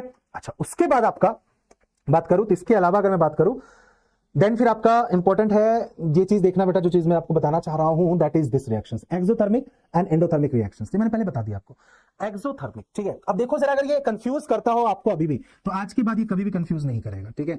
देखो जरा इन दोनों वर्ड को जरा ध्यान से देखिएगा, दिस इज एक्सोथर्मिक, ठीक है, और ये आपका दूसरा है एंडोथर्मिक, ओके। मैंने ये 2 अलग अलग इसीलिए लिखा है क्योंकि मैंने कहा नाम में ही मतलब छुपा हुआ होता है, ठीक है। अब मैं बात करूं यहाँ पे अगर थर्मिक की ना, तो थर्मिक का मतलब पता है क्या होता है, हीट होती है, ठीक है, थर्मिक है आपकी हीट, और एक्सो का मतलब होता है एग्जिट करना, ठीक है, एक्सो मतलब एग्जिट और इंडो का मतलब होता है इंटर करना। ठीक है, अब आपको देखो मतलब समझ में आ गया होगा। अगर मैं कहूं एंडोथर्मिक रिएक्शन तो आप समझ जाओगे कि वैसी रिएक्शन जहां पे हीट निकली, रिएक्शन के टाइम में हीट निकली उसको कहेंगे हम एक्सोथर्मिक। एंडोथर्मिक वैसी रिएक्शन जहां पे हीट मुझे देनी पड़ी उसको कहेंगे हम एंडोथर्मिक रिएक्शंस। ठीक है, बात खत्म आपकी। जैसे फॉर एग्जांपल मान लो कि मैं क्या लेता हूं, एसिड लेता हूं, ठीक है, और एसिड है उसको पानी के साथ डिसॉल्व करना शुरू करता हूं, डाइल्यूट करना शुरू करता हूं, तो आप नोटिस करोगे जब हम एसिड को वाटर में डाइल्यूट करना शुरू करेंगे तो उसमें से हीट निकलेगी। या फॉर एग्जांपल सोडियम वाली, देखिए ना आपने बहुत सारे एक्सपेरिमेंट, सोडियम लिया, सोडियम को लेकर पानी में डाला, जैसे आप सोडियम को पानी में डालोगे, सोडियम के टुकड़े को वाटर के अंदर जैसे ही आप डालोगे बम बम करके साउंड आएगा, मतलब क्या है, वहां पे क्या हुआ है, एक्सोथर्मिक रिएक्शंस हुई है, हीट आपकी निकली है। ठीक है, ये बात समझ में आ गई, हीट आपकी निकली है। तो ये वाली बात है, ये आपको दो रिएक्शंस ध्यान रखनी है। जैसे कि देखो यहाँ पे कि ये जो दोनों रिएक्शंस आप देख रहे हो, इन दोनों रिएक्शंस में हीट आपकी निकली है। और अगर पता कैसे चलेगा कि भैया हीट दी गई है, वो आपको यहाँ एरो पे दिख जाएगा। ठीक है, ऑन द एरो दिखेगा। अगर मैंने कहा वही हीट लिखा हो, टेम्परेचर लिखा होगा, या फिर आपको ट्रायंगल या डेल्टा साइन कहते हैं, तो वो अगर दिख रहा है आपको समझ लो कि वो एंडोथर्मिक है। ठीक है, बहुत सी रिएक्शंस होती है जो कॉम्बिनेशंस भी होगी और एक्सोथर्मिक भी होगी, है ना। तो ये सब चीजें आपसे पूछी जाती है। मैंने कहा मैं रिएक्शंस के ऊपर अलग से वीडियो बनाऊंगा, तो वहां पे आपको वो सारी रिएक्शंस दिखाऊंगा जो एनसीईआरटी के अंदर है। उसके बाद एक और बहुत इंपॉर्टेंट रिएक्शन बच्चे, वो है हमारा रिडॉक्स रिएक्शंस। बहुत कंफ्यूजन होती है रिडॉक्स में भी, बहुत ज्यादा कंफ्यूजन होती है। अब फिर मैंने वही कहा, redox reaction is basically combination of two reaction, reduction plus oxidation. दो रिएक्शन को कंबाइन किया तो एक रिएक्शन बनी, उसको हमने रिडॉक्स कहा। तो पहले ने एक एक करके उन दोनों रिएक्शन को समझो और इसको ध्यान से समझना। ठीक है, सबसे पहली रिएक्शन है हमारी कौन सी, ऑक्सीडेशन रिएक्शन। अब देखो ऑक्सीडेशन रिएक्शन बच्चे क्या जानते हैं, बच्चों को पता होता है कि ऑक्सीडेशन रिएक्शन वो रिएक्शन है जिसमें ऑक्सीजन गेन हो जाए, यानी ऑक्सीजन का जुड़ना इज ऑक्सीडेशन। ठीक है भैया, लेकिन सिर्फ ऑक्सीजन का जुड़ना ऑक्सीडेशन नहीं होता, उसके अलावा और भी होते हैं, जैसे कि क्या, लूजेज ऑफ इलेक्ट्रॉन्स, इलेक्ट्रॉन का लूज होना, या फिर loses of hydrogen, this is also involve in the oxidation reactions. जैसे कि ये वाली रिएक्शंस देखो, ये हमारा आयरन Fe है, ठीक है, इसने क्या किया, दो इलेक्ट्रॉन लॉस कर दिए, दीदी किसी को जरूरत थी भैया, दानी आदमी है, तो इसने दो इलेक्ट्रॉन का लॉस कर दिया, तो ये रिएक्शन भी आपकी क्या है, ऑक्सीडेशन रिएक्शन है। ध्यान रखो ये तीन कंडीशन, या तो इलेक्ट्रॉन लूज हो रहा है, या ऑक्सीजन गेन हो रहा है, या फिर हाइड्रोजन लूज हो रहा है, इन तीनों में से कुछ भी होता हुआ दिखेगा वो आपकी ऑक्सीडेशन होगी। इसका उल्टा कर दो तो वो आपका क्या होगा, रिडक्शन। रिडक्शन में क्या हो रहा है, इलेक्ट्रॉन गेन हो रहा है, ऑक्सीजन का लॉस हो रहा है और हाइड्रोजन का गेन हो रहा है। ठीक है, ये ध्यान रखिएगा वो तीन पैरामीटर। ओके, जैसे कि देखो यहाँ पे कॉपर को देखो जरा, यहाँ पे कॉपर ने क्या किया, कॉपर ने दो इलेक्ट्रॉन लिया, जैसे ही दो इलेक्ट्रॉन लिया कॉपर बन गया भैया, तो ये कौन सा हो गया, इसने गेन किया ऑक्सीजन, ये है आपका रिडक्शन। अब लेकिन किसी एक इक्वेशन में ये और ये कंडीशन साथ में आ जाए तो कहलाएगी वो रिडॉक्स रिएक्शन। और फिर वहां से पूछे जाते हैं बहुत सारे सवाल, that is about the reducing agent कौन है, ऑक्सीडाइजिंग एजेंट कौन है, ऑक्सीडाइजिंग एजेंट कौन है, ये सारी चीजें आपसे पूछी जाती है। ठीक है, अभी आ जाते हैं, अभी उन सब पे आते हैं, समझते हैं जरा एजेंट पहले तो, फिर आते हैं ऑक्सीडाइजिंग। और ये कौन हो भैया, क्या चाबी लेके घूम रहे हो, किस चीज की, अच्छा घर दिखा रहे हो, ओहो प्रॉपर्टी वाला, रियल एस्टेट वाले भैया, क्या करते हैं रियल एस्टेट वाले भैया, घर रेंट पे लेना है, घर खरीदना है, सेल करना है, बाई करना है, यही तो काम करते हैं। कौन है ये, यही है एजेंट। हिंदी में इनके लिए वर्ड यूज होता है, दैट इज दलाल। ठीक है, that is not a negative but Dalal word आपका हिंदी है एजेंट का। एजेंट का काम, ये दलाल का काम क्या होता है, मीडिएटर का, यानी क्या करना है कि मुझे कैसे घर खरीदना है, ठीक है, तो मुझे तो आइडिया है नहीं, ये लोग क्या करेंगे, मीडिएटर वाला काम करेंगे। किसी को घर बेचना है तो घर बेचने वाले को घर खरीदने वाले से मिलाने के बीच का जो काम है वो ये एजेंट करता है। यानी एजेंट क्या कर रहा है कि आपको कोई कंडीशन है, उस कंडीशन को फुलफिल करने में मदद कर रहा है। सिमिलरली केमिस्ट्री में भी आपके एजेंट है, एक ऑक्सीडाइजिंग एजेंट और एक रिड्यूसिंग एजेंट। समझ में आ रहा होगा, ऑक्सीडाइजिंग एजेंट यानी वैसा एलिमेंट या वैसा कंपाउंड जो ऑक्सीडेशन कराने में मदद करे, जिसके प्रेजेंस से ऑक्सीडेशन हो, वो ऑक्सीडाइजिंग है। रिड्यूसिंग एजेंट कौन होगा, जिसकी वजह से रिडक्शन हो रही हो, अभी देखा ना हमने ऑक्सीडेशन और रिडक्शन, जिसकी वजह से रिडक्शन होगी वो आपका रिड्यूसिंग एजेंट होगा। अभी एक एग्जांपल से मैं आपको सारी चीजें समझाऊंगा। ठीक है, तो ऑक्सीडाइजिंग और रिड्यूसिंग एजेंट का डेफिनेशन समझ में आ गया। अब देखो बेटा जरा इस रिएक्शंस को, यहां से आपको सारी चीजें क्लियर होंगी। अगर आप मैंने कहा वीडियो की इस पार्ट तक पहुंच गए हो ना, तो आपका चैप्टर भैया हो गया 80%, 80 या 90% कंप्लीट हो गया और अच्छे तरीके से कंप्लीट हो गया। और यहां तक समझ में आ गया तो लाइक जरूर दबा देना, ठीक है, बिल्कुल छोड़ना मत एकदम। चलो देखो जरा इन दो रिएक्शंस को देखो जरा, ZnO जिंक ऑक्साइड, ठीक है, जिंक ऑक्साइड कार्बन से रिएक्ट कर रहा है, ओके, बना ZnCO। अब एक चीज और मैं अगर आपसे पूछूं कि यहां पे ये कौन से टाइप की रिएक्शंस है, कमेंट करके बताना जरा कि ये कौन से टाइप की रिएक्शन है। क्या ये डिस्प्लेसमेंट है, डबल डिस्प्लेसमेंट है, इंडो है, एक्सो है, क्या है ये, डिकम्पोजिशन है, कमेंट करके बताओ, आपको दिख रहा होगा। ठीक है भैया, ये रिएक्टेंट है, ये प्रोडक्ट बन गया। अब आप इसमें नोटिस करो कि इसमें क्या हुआ, यहां पे जिंक के पास ऑक्सीजन था, ठीक है, लेकिन रिएक्शंस में देखो जरा क्या हुआ, रिएक्शंस जब हुई तो भैया ऑक्सीजन का साथ छूट गया, जिंक से ऑक्सीजन निकल गया, यानी ZnO ने ऑक्सीजन लूज कर दिया, ZnO ने रिड्यूस कर दिया और क्या बना दिया, जिंक। तो किसका रिडक्शन भैया, ये हो गया रिडक्शन, दिख रहा है, ये हो गया रिडक्शन, ऑक्सीजन लूज करना। दूसरी तरफ आप देखो जरा इन सेम रिएक्शन, जो कार्बन है ये तो अकेला था, लेकिन रिएक्शंस के बाद कार्बन में ऑक्सीजन ऐड हो गई, कार्बन ने ऑक्सीजन गेन कर लिया, तो भैया ये क्या हो गया, कार्बन ऑक्सीडाइज हुआ और बना CO, यानी कि यहां हुई ऑक्सीडेशन, और ये दोनों चीज इस रिएक्शन में हुई है, इसलिए ये रिएक्शन क्या कहलाएगी, रिडॉक्स रिएक्शन। ठीक है, ये सिर्फ रिडॉक्स नहीं बेटा, इसके अलावा और भी है टाइप, और हर टाइप आपको समझ में आनी चाहिए। समझ में आ गया बात।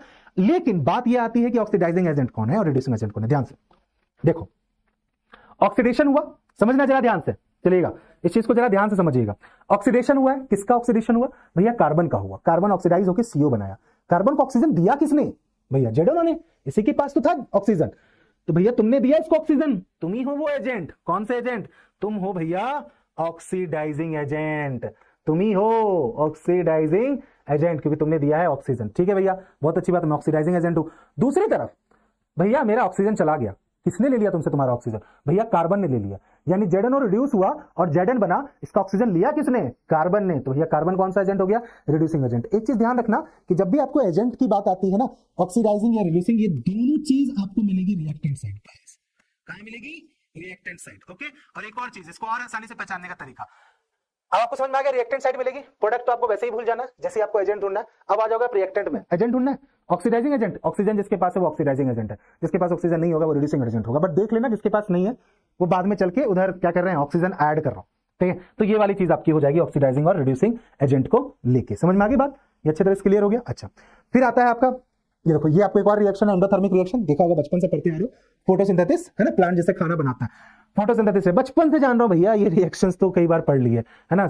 6CO2 प्लस 6H2O और थोड़ी सी सनलाइट, साथ में चाहिए वाटर भी, वाटर वगैरह भी चाहिए। ठीक है, तो बनेगा क्या, C6H12O6।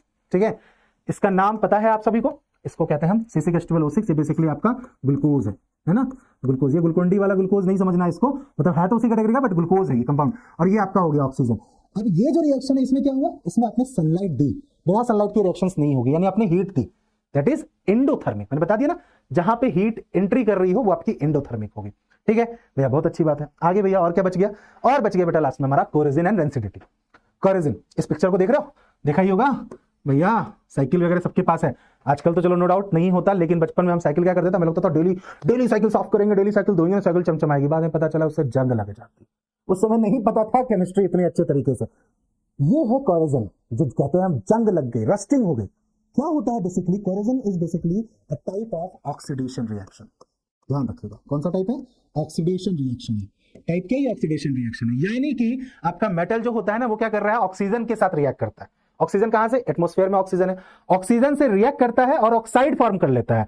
That oxide is known as rusting. But एक चीज हो कि हुआ क्या, जैसे कि जो आपको दिख रहा है ना, ये मैं पूछूं इसका केमिकल कंपाउंड बताओ, केमिकल कंपाउंड फॉर्मूला क्या, आप नहीं बता पाओगे, लेकिन आप बता दोगे कैसे। ये आयरन था बेचारा बिना जंग का, इसको मिली ऑक्सीजन हवा से, और साथ में मिला थोड़ा सा वाटर मॉलिक्यूल्स, मॉइस्चर, हवा में मॉइस्चर होता है H2O, इसने रिएक्ट किया और बनाया ये।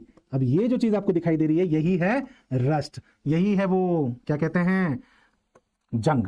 Fe2O3.H2O, X जो मैंने लिखा हुआ है ना वो वाटर मॉलिक्यूल्स का नंबर है ना, जैसे वाशिंग सोडा में 10 होता है, जिप्सम में आपका कितना होता है, 2H2O होता है, TOP में आपका हाफ H2O होता है, तो वो नंबर है। ठीक है, वाटर मॉलिक्यूल्स प्रेजेंट, क्रिस्टलाइजेशंस, देखो एक ही चैप्टर के अंदर दो चैप्टर कंबाइन कर दिया मैंने, वाटर ऑफ क्रिस्टलाइजेशंस वाला बात यहाँ पे आ गई। ये है बेटा जंग।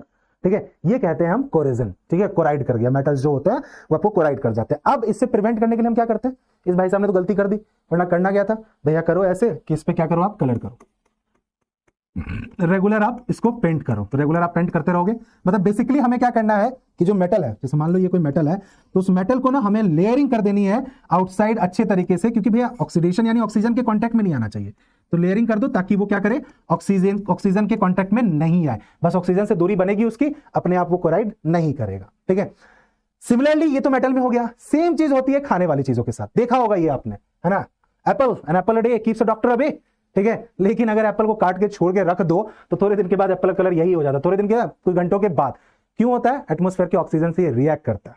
एप्पल हर जगह केमिस्ट्री है, मैंने बोला ना, भी आपको दिखाऊंगा अपने डेली लाइफ में, मतलब हर छोटी चीज बड़ी चीज के अंदर केमिस्ट्री इन्वॉल्व है। ये देखो टमाटर भैया, टमाटर बड़े मजेदार, सरे गए भैया, किसने रखा ख्याल, क्यों रखेगा, क्योंकि आपको ऑक्सीजन के साथ छोड़ दिया तो आप तो हो ही जाओगे रेंसिड, है ना। ये होती है रेंसिडिटी, इज बेसिकली कि जब आपका ऑक्सीडेशन हो जाए किसी फूड कंपोनेंट के अंदर। ठीक है, अब इससे बचाने के लिए क्या क्या करते हैं, देखो जैसे कि आप क्या करो, एयर टाइट कंटेनर ले लो, ठीक है, उसके अंदर चीजें रख दो, हवा नहीं लगनी चाहिए। इसलिए आप देखोगे जो चीनी वगैरह नमक वगैरह है, मम्मी लोग जो है वो एयर टाइट कंटेनर का इस्तेमाल करते हैं। दूसरा, बचपन से जो ये धोखा धोखा जो देते आ रहे हैं सब हमें, है ना, इतनी फुली फुली चिप्स की पैकेट, चिप्स निकलता है इत्तू सा, ठीक है भैया, वो धोखा नहीं है, वो एक्चुअली में उसको प्रिवेंट कर रहे हैं, वरना चिप्स की क्रिस्पीनेस खत्म हो जाएगी। वो चिप्स के अंदर हवा नहीं है, नाइट्रोजन गैस है, ठीक है। कौन सी गैस है? नाइट्रोजन गैस होती है, और वो नाइट्रोजन गैस की वजह से वो जो चिप्स होता है वो ऑक्सीडेशन से बचता है। लेकिन वही चिप्स के टक्कर में आप छोटा सा पिन मार दो, ठीक है, किसी दूसरे से बदला लेना हो, चिप्स का पैकेट लाया, थोड़ा सा पिन मार दो, नाइट्रोजन गैस निकल जाएगी, ऑक्सीजन के कांटेक्ट में आएगा, फिर वो क्या हो जाएगा, सिम सा जाएगा, सिल सा जाएगा, थोड़ा सा मॉइस्चर पकड़ लेगा तो क्रिस्पीनेस खत्म हो जाएगी।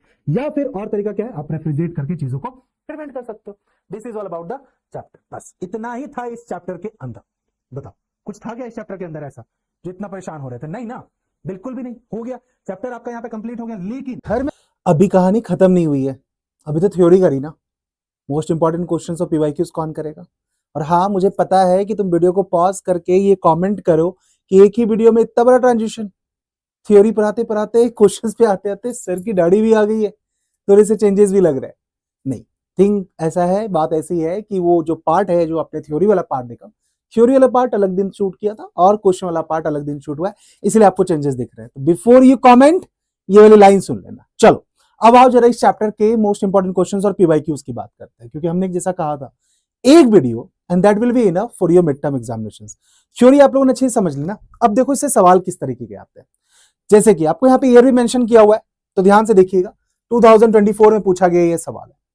क्या है इस क्वेश्चन में? Select from the following a decomposition reaction in which the source of energy for decomposition is light. 4 equations दी गई है। इस तरह के सवाल आपके मिड टर्म में भी आते हैं, प्री बोर्ड में भी आएंगे और आने वाले बोर्ड एग्जाम्स में से आएंगे, कि आपको कोई टाइप ऑफ इक्वेशंस दे देंगे और आप नोटिस करो ये सारी इक्वेशंस के बारे में आप लोगों ने चैप्टर के अंदर पढ़ रखा है, ठीक है।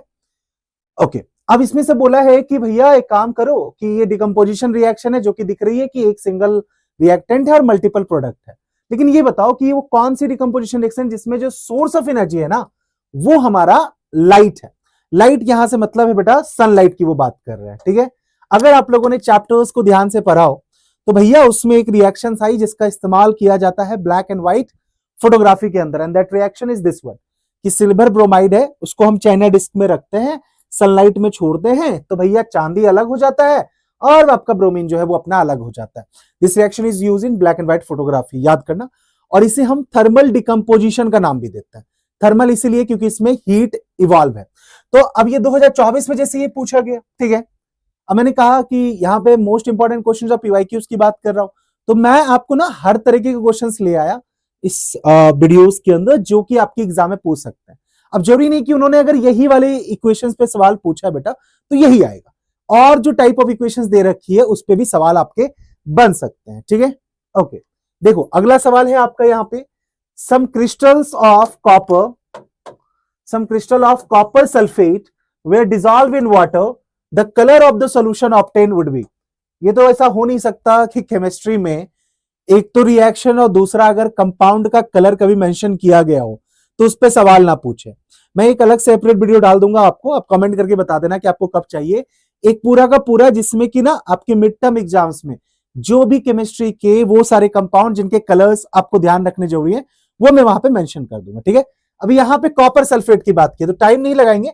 कॉपर सल्फेट जो क्रिस्टल्स है वो ब्लू इन कलर का क्रिस्टल्स होता है, वाटर में डिजॉल्व करेंगे तब भी वो ब्लू कलर का होगा।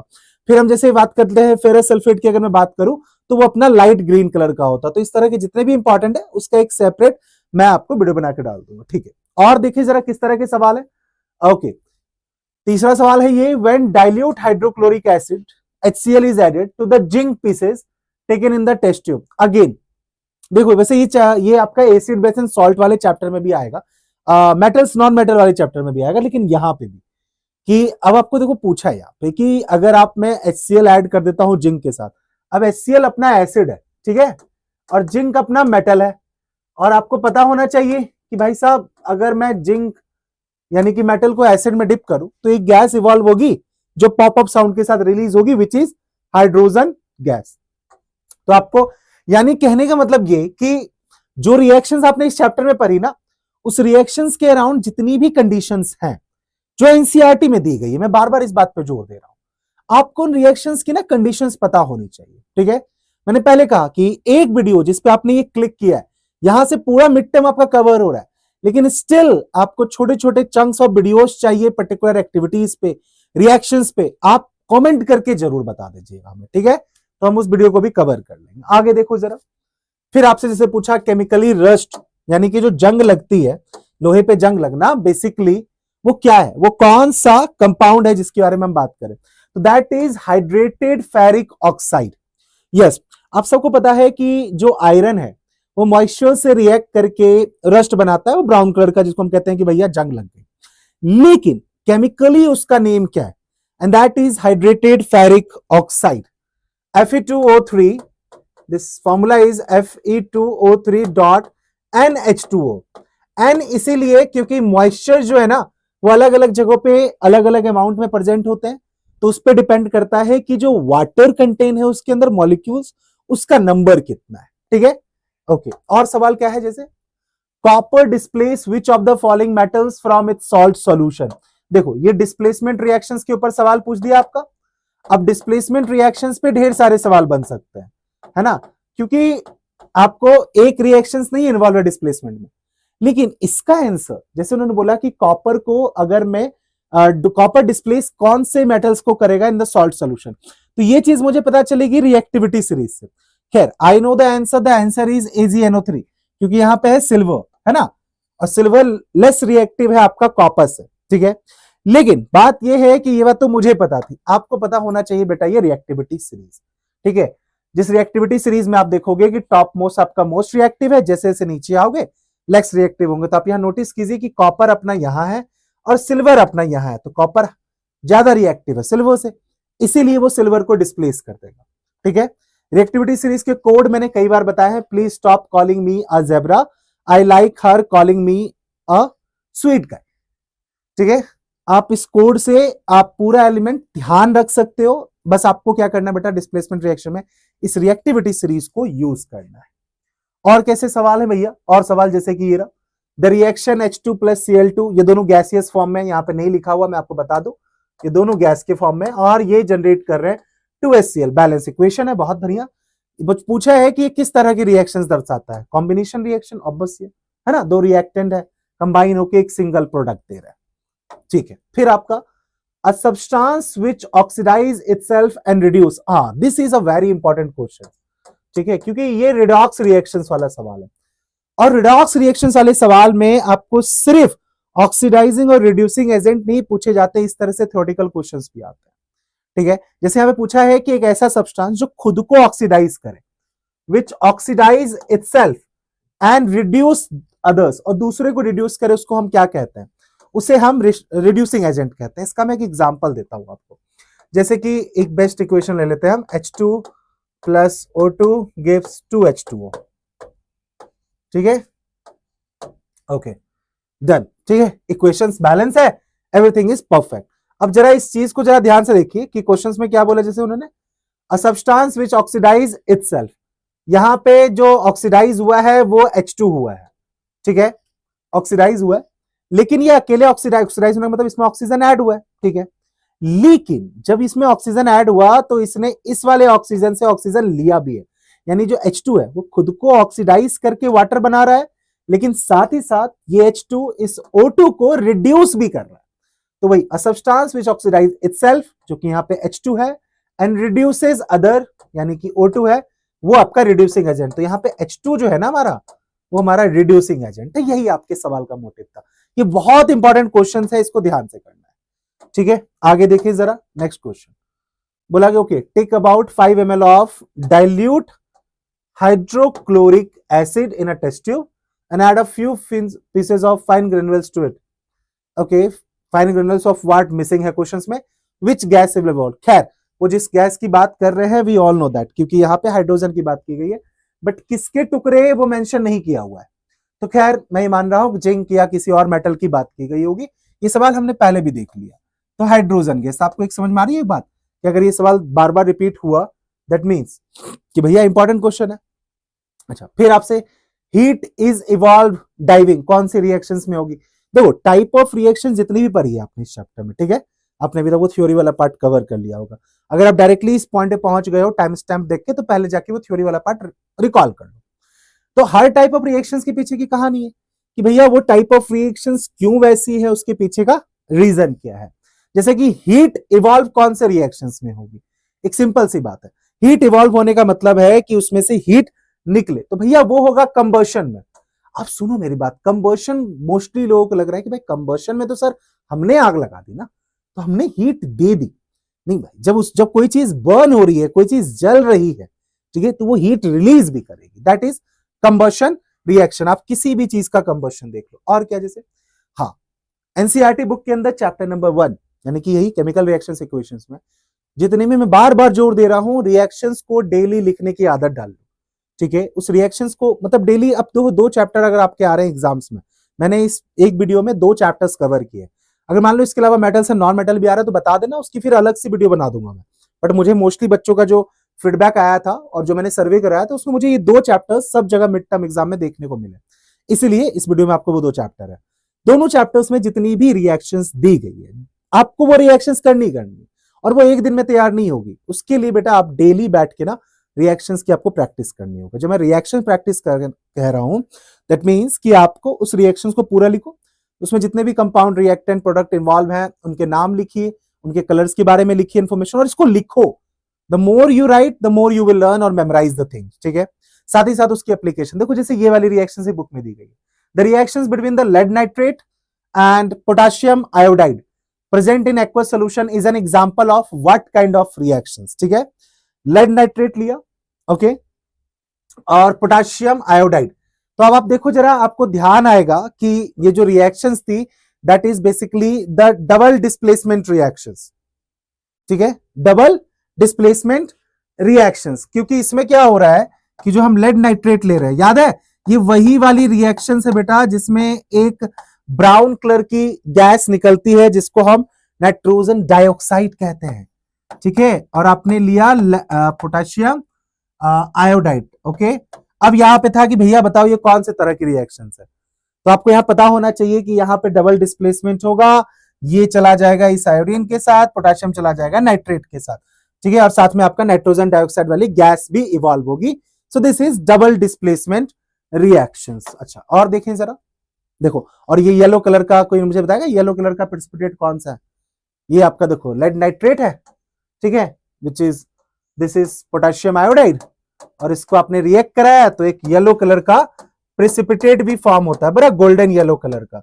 ये इस रिएक्शन से बहुत पूछते हैं। अब बताओ जरा ये गोल्डन येलो कलर का प्रेसिपिटेट कौन सा, अगर आपने ये रिएक्शंस अच्छे तरीके से करी है। फिर आपको इस तरह के सवाल आते हैं कि why does not silver evolve hydrogen on reacting with dilute H2SO4, कि भाई जनरली सल्फ्यूरिक एसिड।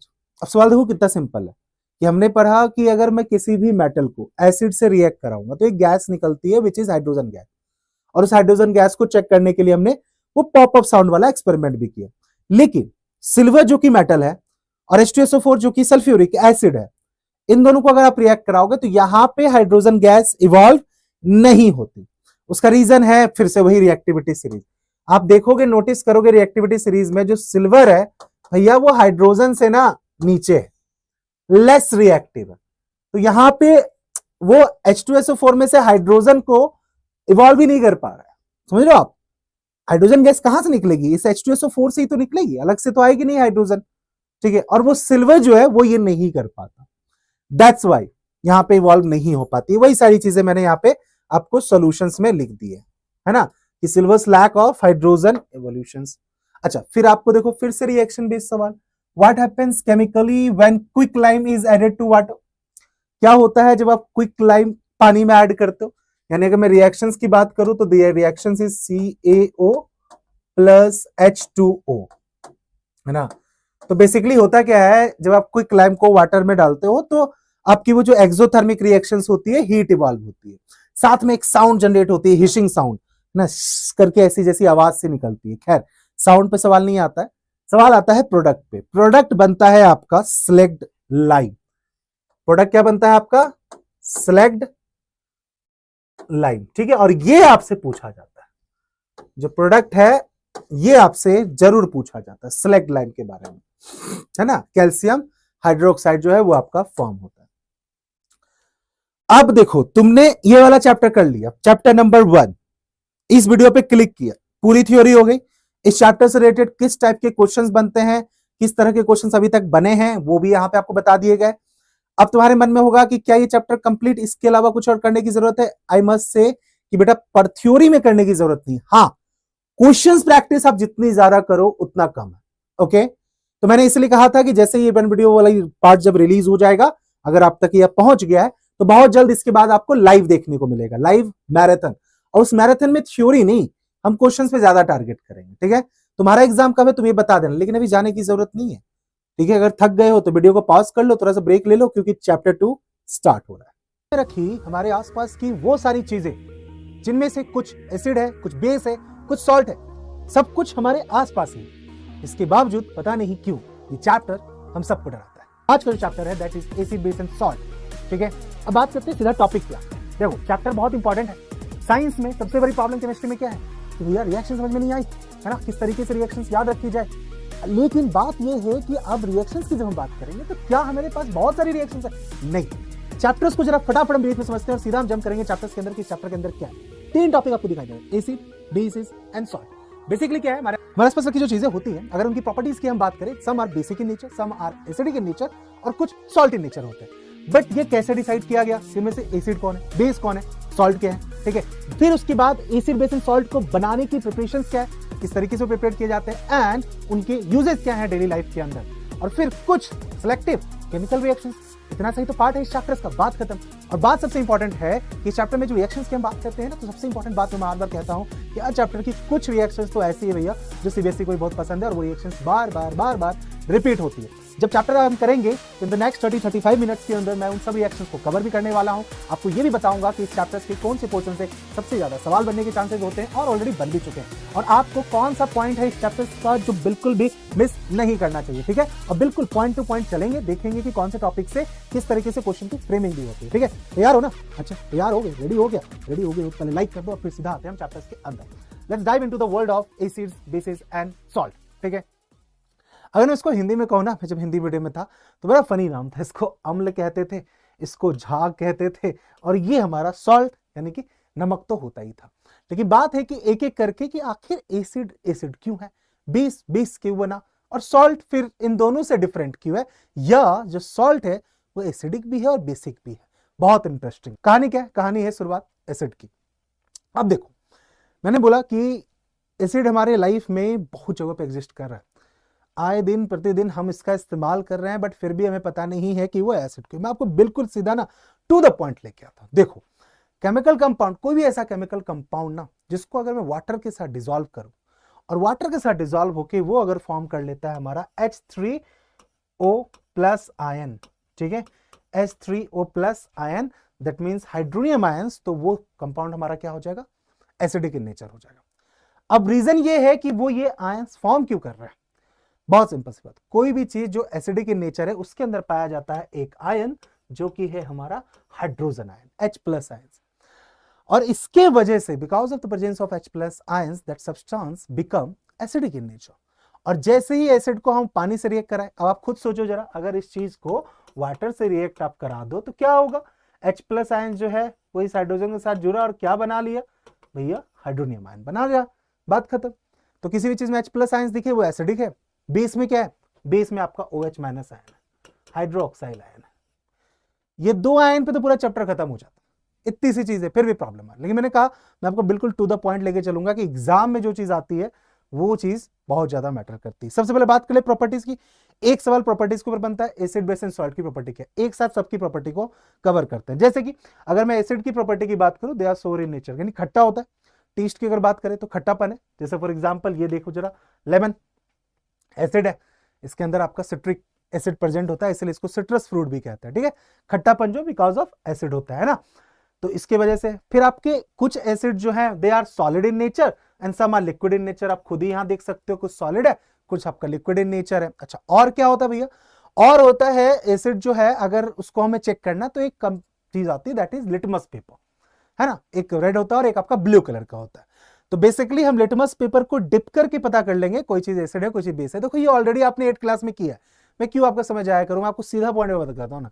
लेकिन प्रॉब्लम क्या है, लिटमस पेपर के इंडिकेटर में भी प्रॉब्लम क्या आती है ना, ध्यान नहीं रहता कि एक्चुअली में कौन सा कलर चेंज होके किसके बारे में बता रहा है उसके लिए एक आपको कोड देता हूं। ये कोड आप ध्यान रखना, दैट इज आरसीबी।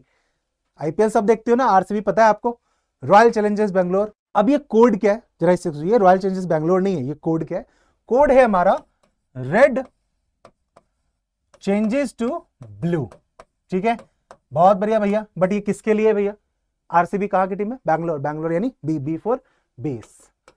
तो भैया आपको बस ये कोड याद रखना है कि जो बेस है वो क्या कर रहा है, वो रेड लिटमस पेपर को ब्लू में कन्वर्ट करता है।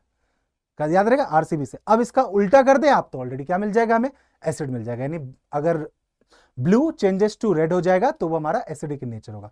लिटमस पेपर का टेस्ट ये, लिटमस के अलावा ऐसे और भी यूनिवर्सल इंडिकेटर्स हैं जिनका इस्तेमाल करके हम ये पता कर सकते हैं कौन सी चीज एसिड है कौन सा बेस है। सॉल्ट होगा तो उस पर तो कोई भी आपका चेंजेस देखने को नहीं मिलेगा। जैसे फॉर एग्जांपल हमारा ये रेड कैबेज हो गया, ये हमारा टर्मरिक हो गया, इनका इस्तेमाल करके ही पता किया जाएगा। बोलोगे कैसे पता किया जाएगा, तो जैसे रेड कैबेज है ना, उसको आप पहले क्या करोगे, पानी में लोगे, बॉईल करोगे, बॉईल करने के बाद जो आपका सॉल्यूशन बनेगा उसमें जब आप डिप करोगे, उस जो भी एसिड या बेस जो आपको चेक करना है उससे उसका कलर चेंज होगा। अभी हम आएंगे कि कलर चेंज कैसे होता है। टर्मरिक के साथ भी यही होगा कि आप जो एक भी ड्रॉप है वो ड्रॉप डालो, टर्मरिक का कलर चेंज होगा, उससे आपको पता चल जाएगा जो चीज आपने ड्रॉप पे डाली वो आपका एसिड है या फिर बेस है। फटाफट इंडिकेटर से सवाल आते ही आते हैं। ठीक है, अच्छा जैसे कि आप देखो यहाँ पे लिटमस पेपर वाली बात समझ में आ गई, कोई बात नहीं, दिक्कत नहीं है भैया, लिटमस पेपर आपने बता ही दिया, ये अच्छे तरीके से मुझे समझ में आ गया है। इसके अलावा अगर मैं और चीज बताऊं, एक चीज और बहुत इंपॉर्टेंट बच्चे जिसमें आप लोग गलत कर जाते हो, अल्कली नहीं समझ में आता बहुत बच्चों को, अल्कली बच्चों को समझ में नहीं आता। देखो अल्कली बेस होते हैं, लेकिन कौन से बेस, वैसे बेस जो कि पानी में सॉल्युबल हो। ठीक है, जो पानी में सॉल्युबल होगा बेस वो हमारा अल्कली कहलाएगा। फॉर एग्जांपल KOH, MgOH2, इस दोनों का जरा नाम बताना जरा कमेंट करके। लेट्स चेक कि आप में से कितने बच्चों को इसका नाम पता है। ठीक है, नहीं पता हो तो फिर मैं बताऊंगा आपको। ओके, ये चीज देखो आ गया ना, देखो ये ध्यान रखना ना, OH दिख रहा है, OH जहां दिखा बेस है, बात खत्म है ना, OH जहां दिखा आपका बेस है। अब आप कहोगे कि भैया इसमें तो हाइड्रोजन भी है तो ये एसिड क्यों नहीं है। अरे भैया हाइड्रोजन इंडिपेंडेंट होना चाहिए, अलग होना चाहिए, H+ आयंस होने चाहिए। ये OH है, ये कंपाउंड फॉर्म कर रहा है, जो आयंस है वो कंपाउंड जो है कंपाउंड के फॉर्म में है, H नहीं है सिर्फ, है ना, OH है आपका, इसलिए नहीं है। ठीक है, अच्छा इसके अलावा मैंने देखो यहाँ पे आपको टर्मरिक दिखा दिया, लिटमस पेपर है, इन सब चीजों का तो इस्तेमाल हम करते ही करते हैं। अच्छा और क्या है भैया, और है भैया इनके बारे में, अब एसिड के बारे में और भी इंफॉर्मेशन, वेरी डेंजरस, तो केयरफुली इसका इस्तेमाल करेंगे। अब इतनी जो राम कहानी भैया आपने लिख दी, इसका मैं क्या करूं, इसका मैं बताता हूं, मैं आपको करूंगा ना ब्रीफ, परेशान क्यों ना। हम बात करते हैं आपको एसिड के साथ, एसिड किस किस टाइप के होंगे और उसमें और क्या क्या उसकी प्रॉपर्टी होती है। जैसे कि एक आपका कंसंट्रेटेड और डाइल्यूटेड एसिड होता है। क्या है भैया कंसंट्रेटेड और डाइल्यूटेड, बहुत सिंपल है, देखो जरा मैं आपको एक चीज दिखाता हूं। कंसंट्रेटेड और डाइल्यूटेड की अगर मैं बात करूं, जब मैं कंसंट्रेटेड और डाइल्यूट की अगर बात करता हूं तो एसिड और बेस दोनों में ध्यान रखना, दोनों के लिए कॉमन है। पानी दिख रहा है, पानी क्या कह रहा है, come with me I will make you dilute. क्या मतलब है इस बात का, बात यह है कि भैया पानी कह रहा है कि भैया आप मेरे साथ आओ, मैं आपके साथ मिलूंगा और आपको डाइल्यूट कर दूंगा। देखो होता क्या है, ये दो टर्म याद रखो, एक हमारा कंसंट्रेटेड है और एक हमारा डाइल्यूट है। तो बेसिकली कंसंट्रेटेड का मतलब क्या होता है कि जो सॉल्यूशन होगा उसमें ना पानी कम होगा, एसिड या बेस ज्यादा होगा, तो उसे हम कंसंट्रेटेड एसिड कह देंगे या कंसंट्रेटेड बेस कह देंगे। ठीक है, और अगर मैंने पानी का अमाउंट ज्यादा रखा और एसिड और बेस को कम रखा तो वो हमारा डाइल्यूट हो जाएगा। नहीं समझे क्या, जैसे कि फॉर एग्जांपल मैंने अगर आपको लिखा है यहाँ पे, फॉर एग्जांपल मैंने यहाँ पे आपको लिखा डाइल्यूट HCl, ठीक है, मैंने लिखा डाइल्यूट HCl, तो आपको क्या समझ में आएगा कि हाइड्रोक्लोरिक एसिड तो है बट क्या है, थोड़ी सी कम इसमें एसिड है, पानी इसमें ज्यादा है, बस कंसंट्रेशन का जो फर्क आ जाएगा ना वो। और अगर कंसंट्रेटेड HCl लिखा है तो वो क्या हो जाएगा कि भैया यानी कि HCl ज्यादा है और हमारा पानी जो है वो कम है। आप खुद सोच लो जरा कि इन दोनों में से ज्यादा पावरफुल कौन होगा, ऑब्वियस सी बात है कंसंट्रेटेड वाला। हमारे लेबोरेटरी में जो यूज होता है ना उसमें लिखा हुआ रहता है, तो कंसंट्रेटेड वाले को बहुत केयरफुली, वैसे तो एसिड है तो उसको वैसे ही केयरफुली हैंडल करना चाहिए, बट अगर कंसंट्रेटेड है that makes them more powerful. ठीक है, ये वाली बात समझ में आ गई, बोलो ठीक है भैया, आ गए भैया, अरे बताओ भैया आ गई ना, कमेंट कर देना भैया अगर समझ में आ गया तो। आप फटाफट आगे देखें, फिर बोलो भैया और क्या क्या चीजें हैं। देखो और चीजें ये हैं, बेसिकली आपको बताऊं, जैसे कि एडिशन ऑफ एसिड और बेस टू वाटर, ये बता दिया आपको, है ना, कि जब हम पानी अगर डिजोल्व करेंगे तो जो एसिड और बेस में जब वाटर डिजोल्व होगा तो वो उसको क्या करेगा, आपको डाइल्यूट कर देगा। अच्छा एक चीज और कि एसिड और बेस में अगर हम पानी मिलाते हैं तो जो रिएक्शंस होगी वो एक्सोथर्मिक होगी। एक्सोथर्मिक का मतलब समझ रहे हो, फर्स्ट चैप्टर में पढ़ा है ना केमिकल रिएक्शंस में, नहीं पढ़ा गया, कोई बात नहीं वो भी कवर कराऊंगा। एक्सोथर्मिक रिएक्शंस यानी कि उसमें से हीट निकलेगी। ठीक है, एक बहुत इंपॉर्टेंट सवाल आता है, सीबीएसई का बहुत फेवरेट क्वेश्चन है, अगर मुझे एसिड और पानी को डिसॉल्व करना है, ध्यान से सुनना, तो मैं क्या करूं? क्या मैं एसिड लेके उसे पानी में डिप करूं या मैं एसिड को रखूं और उसमें पानी डिप करूं? यह क्वेश्चन बहुत इंपॉर्टेंट क्वेश्चन है, कई बार पूछा गया है और इसको आपका लॉजिकल आंसर्स देना होगा। तो राइट कमेंट करके बताना जरा इस सवाल का जवाब क्या होगा, किस चीज को किस में आप मिलाना शुरू करोगे। मिलेंगे तो दोनों तरीके से, बट आपको बताना है डिसॉल्व करने का तरीका क्या होगा। ठीक है, अच्छा एक चीज और कि अब देखो यहां पे जरा, आपको अगर देखा आपने तो मैं बताता हूं सोल्यूशन, देखो यहीं पे, the acid must be added slowly to the water with constant stirring. समझ में आया? पानी नहीं डालेंगे, क्योंकि पानी अगर आप एसिड में डालोगे ना तो वो क्या होगा, उसके छिटके छपके उड़ने लग जाएंगे, समझ रहे हो, वो छिटकने लग जाएगा और वो आपको डैमेज कर सकता है ना, क्योंकि एसिड से इरिटेशन होगी, जलेगा। तो आपको क्या करना है, एसिड को लेना और उसको पानी में बहुत धीरे धीरे धीरे धीरे धीरे आराम से डालना, ठीक है, पोर करना उसको। चलो भैया, है ना, तो ये वाली बात हो जाती है। जैसे उन्होंने बोला if one mixes the other way by adding water to the concentrated acid the heat generate causes the mixture to splash out and causes burn. देखा कि अगर मैं पानी डालना शुरू कर दूंगा एसिड के अंदर तो क्या हो जाएगा, जो एसिड है वो हीट जनरेट करेगा और उससे जो है ना आपको स्प्लैशेस आउट से, वही जैसे आपने देखा कि गर्म तेल के अंदर आप पानी कैसे छींटे मारो, बहुत होता है ना, मम्मी कई बार कहती है कि गर्म तेल है तो गिले हाथ से उसको मत टच करो या कुछ भी पानी वाला। जैसे ही गर्म तेल आप पानी डालोगे ना तो ऐसे स्प्लैश आउट करेगा, छिटके मारने शुरू कर देगा गरम गरम और जल जाती है चीजें। तो इस चीज का ध्यान रखना होता है। ओके, ये सब एक्सपेरिमेंट नहीं कीजिएगा घर के अंदर, ठीक है, don't try this at home. चलो अब एक चीज और बताता हूं आपको कि अगर मैं बात करूं आपको कि क्या होगा जब अगर एसिड को अगर हम पानी से मिला दें। बहुत सिंपल सी बात है, बता ही दिया मैंने आपको, H+ आयंस को वाटर से मिलाओगे H3O। देखो एक चीज आपको समझाता हूं, इधर आओ, बहुत पास आओ ना जरा। एक चीज आपको बतानी है, बताना ये है आपको कि ना एग्जाम नंबर्स लाना मैंने कहा बहुत आसान है। क्यों आसान है? क्योंकि ना टॉपिक ज्यादा है नहीं, टॉपिक सिंपल है, ध्यान रखनी है सीधे पॉइंट टू पॉइंट वाली बात है, पॉइंट टू पॉइंट वाली बात है, कट पॉइंट वाली बात है कि ये चीज है, उतना ध्यान रख लिया उतना काम चल जाएगा भाई, उतना तो ध्यान रखना पड़ेगा। कंफर्म है एमसीक्यूज के अंदर इससे एक सवाल आने वाला है। लिटमस बता दिया था मैंने, लिटमस पे किसका क्या रिएक्शंस होगा वो आपको बताया था, एक बार जरा फिर से देख लो फटाफट। जैसे कि न्यूट्रल सोल्यूशन तो है वो पर्पल, ठीक है, एसिडिक सोल्यूशन लिटमस पेपर को रेड कर देगा, बेसिक आपका ब्लू कर देगा, कोई दिक्कत नहीं है, बहुत बढ़िया बात। नाउ अब आपका लिटमस जो है वो दो फॉर्म, ये तो आपका पीएच स्केल है, ये हम बात करेंगे इसके बारे में आगे। ये लिटमस पेपर होता है आपका, डिप करोगे इस तरीके से तो न्यूट्रल अगर सोल्यूशन होगा तो पर्पल कलर का रहेगा, लेकिन अगर न्यूट्रल नहीं है तो फिर वो चेंज करेगा उसका कलर, ठीक है। देन फिर अगर हम बात करें और भी बहुत सारे, तो जैसे कि हमारा मिथाइल ऑरेंज हो गया, ये दिख रहा है आपको, ये भी एक इंडिकेटर है। ये हमारा फिनोप्थिलीन होता है, इसका भी इस्तेमाल करते हैं, इसमें भी कलर चेंज होता है। कैसे? अगर हम मिथाइल ऑरेंज लें न्यूट्रल सॉल्यूशंस में तो वो ऑरेंज ही रहेगा जो कलर का, एसिडिक सोल्यूशन में जाके वो लाल रंग का हो जाएगा, बेसिक में वो पीले रंग का हो जाएगा। तो ये ध्यान रहो, ये कभी पूछ लेता है, एक नंबर में कलर चेंज आपसे पूछ लेता है। ऐसे और भी इंडिकेटर है, बट बुक में जितना मेंशन किया गया उतना तो आपको पता होना चाहिए। फिनोप्थिलीन की अगर बात करूं तो न्यूट्रल सॉल्यूशंस में फिनोप्थिलीन जो है कलरलेस होता है, कोई कलर नहीं है, बट एसिड में अगर डालोगे तो भी कलरलेस रहेगा। जैसे ही आपने बेस में डाला वो पिंक हो गया, देख रहे हो जरा, यानी आपको समझ में आ रहा है विनोद, देख रहा है विनोद किस तरीके से फिनोप्थिलीन का कलर पिंक हो गया, यानी कि इसमें क्या डिसॉल्व किया, इसमें बेस डिसॉल्व किया, वो हो गया। इतनी चीजें ध्यान रखनी है। नाउ सबसे ज्यादा फंसने वाली जो चीज है वो है रिएक्शन, यहां कहानी फंसती। अब रिएक्शन बता दूं मैं कि रिएक्शन आपका एनसीईआरटी बुक में जितनी रिएक्शंस दी गई ने बच्चे, चाहे वो इंटरनल हो चाहे वो एक्सटर्नल हो, इसके बाहर कुछ भी नहीं पूछ रहे, नथिंग, इसके बाहर कुछ भी नहीं आ रहा, सिर्फ एनसीईआरटी बुक, मतलब अगर आप एनसीईआरटी बुक के अंदर चैप्टर्स की रिएक्शन। अब आपको इसमें भी प्रॉब्लम है तो मैं पूरा वीडियो एक अलग से बना दूंगा जिसमें मैं सारे इंपॉर्टेंट रिएक्शंस कवर कर दूंगा और गारंटी के साथ उस वीडियोस में जितनी रिएक्शंस होंगी उससे चीजें एक भी रिएक्शंस बाहर नहीं आएगा। कैसे सवाल बनते हैं वो सब सवाल कवर करूंगा, ठीक है। अब आओ देखो रिएक्शन से मेन चीज क्या ध्यान रखनी है, ध्यान रखना है बाबू ये येलो वाले पार्ट में दिख रहा है आपको, ये जो मैंने कोड बना रखा है, ये कोड आपको ध्यान रखना है। ये कोड क्या है? ये कोड हमें बता रहा है कि रिएक्शन कैसे होती है। समझो, जैसे कि आप एसिड लो, उसको किसी एक्टिव मेटल के साथ रिएक्ट करो। एक्टिव क्यों लिखा है? नहीं लिखते तो भी ऑब्वियस सी बात है, जो मेटल एक्टिव नहीं होगा वो रिएक्ट तो वैसे नहीं करेगा, लिख दिया उन्होंने ना। मेटल कुछ एक्टिव भी होते हैं, कुछ आपके नॉन एक्टिव। नॉन एक्टिव का मतलब जैसे कि गोल्ड ले लो, ठीक है।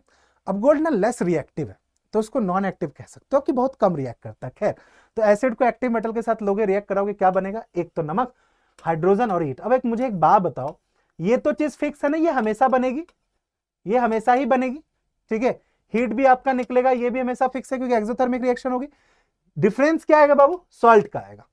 क्यों? क्योंकि सॉल्ट आपका फिक्स नहीं है कि कौन सा बनेगा, हाइड्रोजन तो फिक्स है कौन सा बनेगा, वो डिपेंड करेगा कि आपने कौन सा मेटल यूज किया। जैसे फॉर एग्जांपल आप यहां देखो कि हमने क्या लिया, हमने लिया हाइड्रोक्लोरिक एसिड HCl लिया, ठीक है, ओके भैया। फिर हमने लिया मैग्नीशियम Mg ले लिया, तो भैया रिएक्ट करके H2 बना, हाइड्रोजन तो बन ही गया, कोई दिक्कत नहीं है। साथ में बना हमारा मैग्नीशियम क्लोराइड। अब भैया ये मैग्नीशियम क्लोराइड क्या होता है? MgCl2, ठीक है। 9th क्लास में करके आए हो फॉर्मूला बनाने वाला, अगर नहीं पता तो बता देना, एक क्विक टॉपिक के ऊपर क्विक वीडियो बना दूंगा ताकि आपका फॉर्मूला गलती नहीं हो। बस ये चीज आपको बेटा ध्यान रखनी। दूसरा आते हैं एसिड का रिएक्शन विथ मेटल कार्बोनेट। फिर देखो एसिड को मेटल कार्बोनेट से रिएक्ट कराओ, क्या बन रहा है? Salt, water, carbon dioxide. दो प्रोडक्ट तो आपका फिक्स ही है ना, पानी और कार्बन डाइऑक्साइड, H2 और CO2। क्या है? फिर से सॉल्ट है। सॉल्ट किस पे डिपेंड करेगा कि कौन सा मेटल कार्बोनेट आपने यूज किया। जैसे यहां पे आपने यूज किया है CaCO3, ऑब्वियस सी बात है, देखो ये CO3 जो है यही आपको CO2 बना रहा है, समझ में आई बात? आप बोलोगे भैया एक ऑक्सीजन का है, वो एक ऑक्सीजन यहां दो हाइड्रोजन के साथ गया तो पानी बना लिया, क्या बचा भैया? क्लोरीन बच गया। कितना क्लोरीन? 2 क्लोरीन बच गया और एक कैल्शियम बच गया, बन गया CaCl2। देखो कितना आसान है रिएक्शन, रिएक्शन है ही नहीं टफ, मैं बता रहा हूं आपको। अगर आपको ये चीज ध्यान रहे ना कि क्या कोड है बेटा, सही बता रहा हूं, आप चीजें बनाना शुरू कर दो, आपको बचा हुआ जो है ना वो खुद ही दिखा देगा कि कहां पे पहुंचना है। जैसे कि एक और देखो जरा, एक बार जरा इस चीज को और ध्यान समझिएगा, ठीक है। लेकिन पता है दिक्कत क्या है? दिक्कत यह है कि अब इस पॉइंट तक जो बच्चे पहुंचे सो पहुंचे, उनको ये बात समझ में आ गई। जो बच्चे स्टार्टिंग में ही चाह रहे हैं कि 5 मिनट में 3 मिनट में कुछ चीजें हो जाए, वो चले गए। अब जब वो चले गए तो उनको ये चीज समझ में नहीं आएगी, बेटा आपको समझ में आ गई। क्या है? Reaction of acid and base, neutralisation reactions कहते हैं बेसिकली इसको, ठीक है। इसको हम कहते हैं न्यूट्रलाइजेशन रिएक्शन। एग्जाम में पूछता है कई बार what is neutralization reaction. Basically देखो क्या होगा, एसिड की पावर है अपनी एसिडिक नेचर, बेस का पावर अपना बेसिक नेचर। तो अगर मुझे एसिड का एसिडिक पावर को कम करना है तो क्या करो, उसमें बेस डाल दो, और बेस में अगर बेसिक पावर को कम करना है एसिड डाल दो, दोनों एक दूसरे को न्यूट्रलाइज कर देंगे। That's why this is known as neutralisation reaction. होता क्या है, एसिड और बेस आपस में रिएक्ट करेंगे, देखो फिर से नमक बनाया, साथ में पानी और हीट, ठीक है। अब देखो रिएक्शन कैसे, ध्यान रहिए, आपने एक एसिड लिया H2SO4, आपने एक बेस लिया MgO। अब आपको दिख रहा है साफ कि भैया पानी तो बनेगा ही, तो भैया पानी कैसे बनेगा? देखो बनाना सीखते हैं। पानी कैसे? भैया ये रहा H2 और ये रहा हमारा ऑक्सीजन, ठीक है भैया, ये दोनों मिल गए तो क्या बन गया? पानी बन गया। भैया क्या बच गया? भैया यहाँ पे SO4 सल्फेट बच गया है, भैया यहाँ पे मैग्नीशियम बच गया, मिला दो ना दोनों को, बन गया सॉल्ट। कहानी खत्म। ये कोड मुझे बस ध्यान रहे कि एक्चुअली में प्रोडक्ट में क्या क्या बन रहा है, आप समझ में आई बात? ठीक है, चलो ये पानी वाली बात मैंने आपको बता दी। अच्छा, अल्कली मैंने आपको बता ही दिया कि अल्कली बेसिकली क्या है, अल्कली आपका सोल्यूशन है बेस का, वैसा बेस जो बेसिकली आपका पानी में डिसॉल्व हो जाए। और मोस्टली मेनली ना जो मेटल हाइड्रोक्साइड्स होते हैं ना, उनसे जो बेस बनता है। अच्छा एक चीज और आपको यहां पे बता देता हूं मैं, चलो लगे हाथ यहां पे। एक चीज और कि देखो, दो चीज, एक तो हमारा है मेटल का ऑक्साइड, ठीक है, एक हमारा मेटल का ऑक्साइड होता है और एक हमारा होगा नॉन मेटल का ऑक्साइड, ठीक है। अब दोनों में बताता हूं होता क्या। ऑक्साइड तो आप लोग समझ में आ ही रहा है, ऑक्साइड बेसिकली क्या है कि हमने ना ऑक्सीजन से रिएक्ट करवा दिया और ऑक्साइड बन गया, ठीक है। जैसे कार्बन नॉन मेटल है, ऑक्सीजन से रिएक्ट किया तो कार्बन डाइऑक्साइड बना लेगा, है ना। सोडियम मेटल है, सोडियम ऑक्सीजन से रिएक्ट करेगा, सोडियम ऑक्साइड बना लेगा। तो मेटल से बनने वाला oxide metallic oxide, non metal से बनने वाला ऑक्साइड नॉन मेटेलिक ऑक्साइड। लेकिन मेटल के ऑक्साइड को पानी के साथ मिलाओ, ठीक है, मेटल के ऑक्साइड को क्या करना है, पानी के साथ मिलाना। जैसे ही मेटल का ऑक्साइड पानी के साथ मिलेगा, पता है क्या बनाएगा, बेस बनाएगा। Basic in nature, metallic oxide basic in nature, ठीक है। दूसरी तरफ नॉन मेटल का ऑक्साइड लो और उसको पानी में डिसॉल्व कराओ, क्या बनाएगा, एसिडिक एसिड बनाएगा। ये ध्यान रखिएगा, metal oxide are basic in nature और non metallic oxide are acidic in nature. तो वही वाली बात बोली कि अगर मुझे अल्कली सॉल्यूशन बनाना है यानी बेस बनाना है तो मोस्टली जो हमारा है वो मेटेलिक हाइड्रोक्साइड होगा, मेटेलिक ऑक्साइड होगा, ठीक है। अब आते हैं इसके यूज के बारे में, क्या क्या यूज है एसिड का। देखो कुछ यूजेस मैंने यहाँ पे आपको लिखे, कुछ टाइप ऑफ एसिड लिखा है। जैसे कि बोरिक एसिड है, क्या इस्तेमाल होता है इसका, आंखों में जलन हो जाए, है ना, तो जो आई ड्रॉप अगर हम यूज करते हैं, आई वॉश वगैरह यूज करते हैं, वो आपका बोरिक एसिड है। सिट्रिक एसिड, वही सिट्रस फ्रूट ये रहा, है ना, तो इसको प्रिजर्वेटिव के लिए फूड प्रिजर्वेशन में काम होता है। ऑक्जेलिक एसिड, ये आपका स्टेन, दाग लग जाए, कुछ दाग अच्छे होते हैं, सुना है ना, तो ऑक्जेलिक एसिड का इस्तेमाल किया जाता है दाग को रिमूव करने के लिए। और भैया आपका और हमारा फेवरेट, ठीक है, इसके अंदर भी एसिड यूज हो रहा है, कौन सा, कार्बोनिक एसिड, ठीक है, तो इसलिए इसको हम कार्बोनेटेड ड्रिंक्स भी कहते हैं।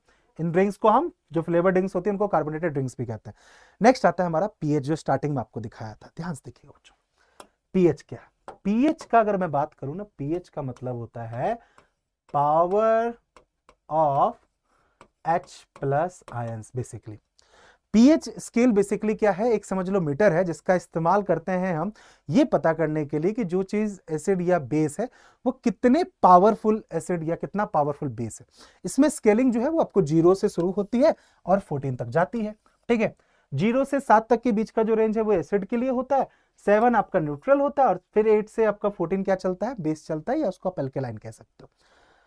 अब क्या होता है कि अगर आप 0 से 7 में तो एसिड है, तो इसका मतलब क्या हुआ कि जितना आपका पीएच स्केल कम होगा ना उतने पावरफुल एसिड होंगे। तो यहां पे जो एसिड आपको दिखेगा वो आपका बहुत ज्यादा पावरफुल है, बहुत स्ट्रांग है, ठीक है, बहुत आपका स्ट्रांग है। और जैसे जैसे आप आगे बढ़ोगे यहां पहुंचते पहुंचते वो आपका वीक हो जाएगा, ठीक है। बेस की अगर मैं बात करूं तो बेस में यहां वीक है, बेस में यहां वीक है, और जैसे जैसे हम आगे बढ़ेंगे यहां हमें क्या मिलेगा, स्ट्रांग मिलेगा। अब सवाल ये आता है कि भैया ये कैलकुलेशन होगी कैसे कि जो पीएच है वो कितना निकला, उसके लिए फॉर्मूला है, खैर इस पे क्वेश्चन अभी नहीं है एग्जाम में। PH equal to -log10 H+, ये प्लस यहां है, और log10 में बात करूं ये बेस में 10 है, ठीक है। तो बेसिकली क्या होगा, हम क्या करेंगे, हम देखेंगे जो सोल्यूशन है उसमें कितना हाइड्रोजन प्लस आयन प्रेजेंट है, ठीक है, और सीधा हम क्या करेंगे, जैसे कि मान लो 2 हाइड्रोजन प्लस आयन है तो यहां पे हमने 2 रख दिया, आप एक कैलकुलेशन करोगे, नेगेटिव लॉग बेस आपका 10 यूज करोगे और 2, तो आपका आंसर आ जाएगा। तो जो आंसर आएगा वो पीएच की वैल्यू होगी, जिससे आपको पता चल जाएगा कि वो कितना पावरफुल एसिड है, बेस है, या फिर वो एक न्यूट्रल सॉल्यूशन है, ठीक है भैया। अच्छा, इंडिकेटर्स की बात तो मैंने शुरू में ही कर ली है, इस पे हम दोबारा भी क्या ही टाइम स्पेंड करें। फिर आगे चलते हैं importance of pH in everyday life, कि भैया पीएच का इस्तेमाल क्यों करें, क्या करना है कैलकुलेट करके, ठीक है। बहुत यूज है पीएच का, मैं बता रहा हूं आपके घर में भी इसका इस्तेमाल हो चुका है। जैसे कि आपको एक चीज बताता हूं कि जो पीएच है ना, दांतों के टूटने का और घिसने का कारण भी होता है।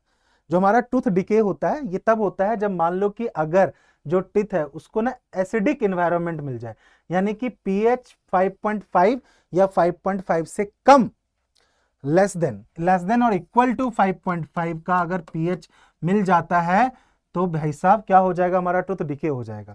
यानी कहने का मतलब कि अगर हम कोई ऐसी ड्रिंक पी लेते हैं, कोई ऐसा लिक्विड कंज्यूम कर लेते हैं जिसका पीएच 5.5 या उससे कम होगा, दैट मींस एसिडिक है, तो उससे हमारा टूथ डिके होने लग जाएगा।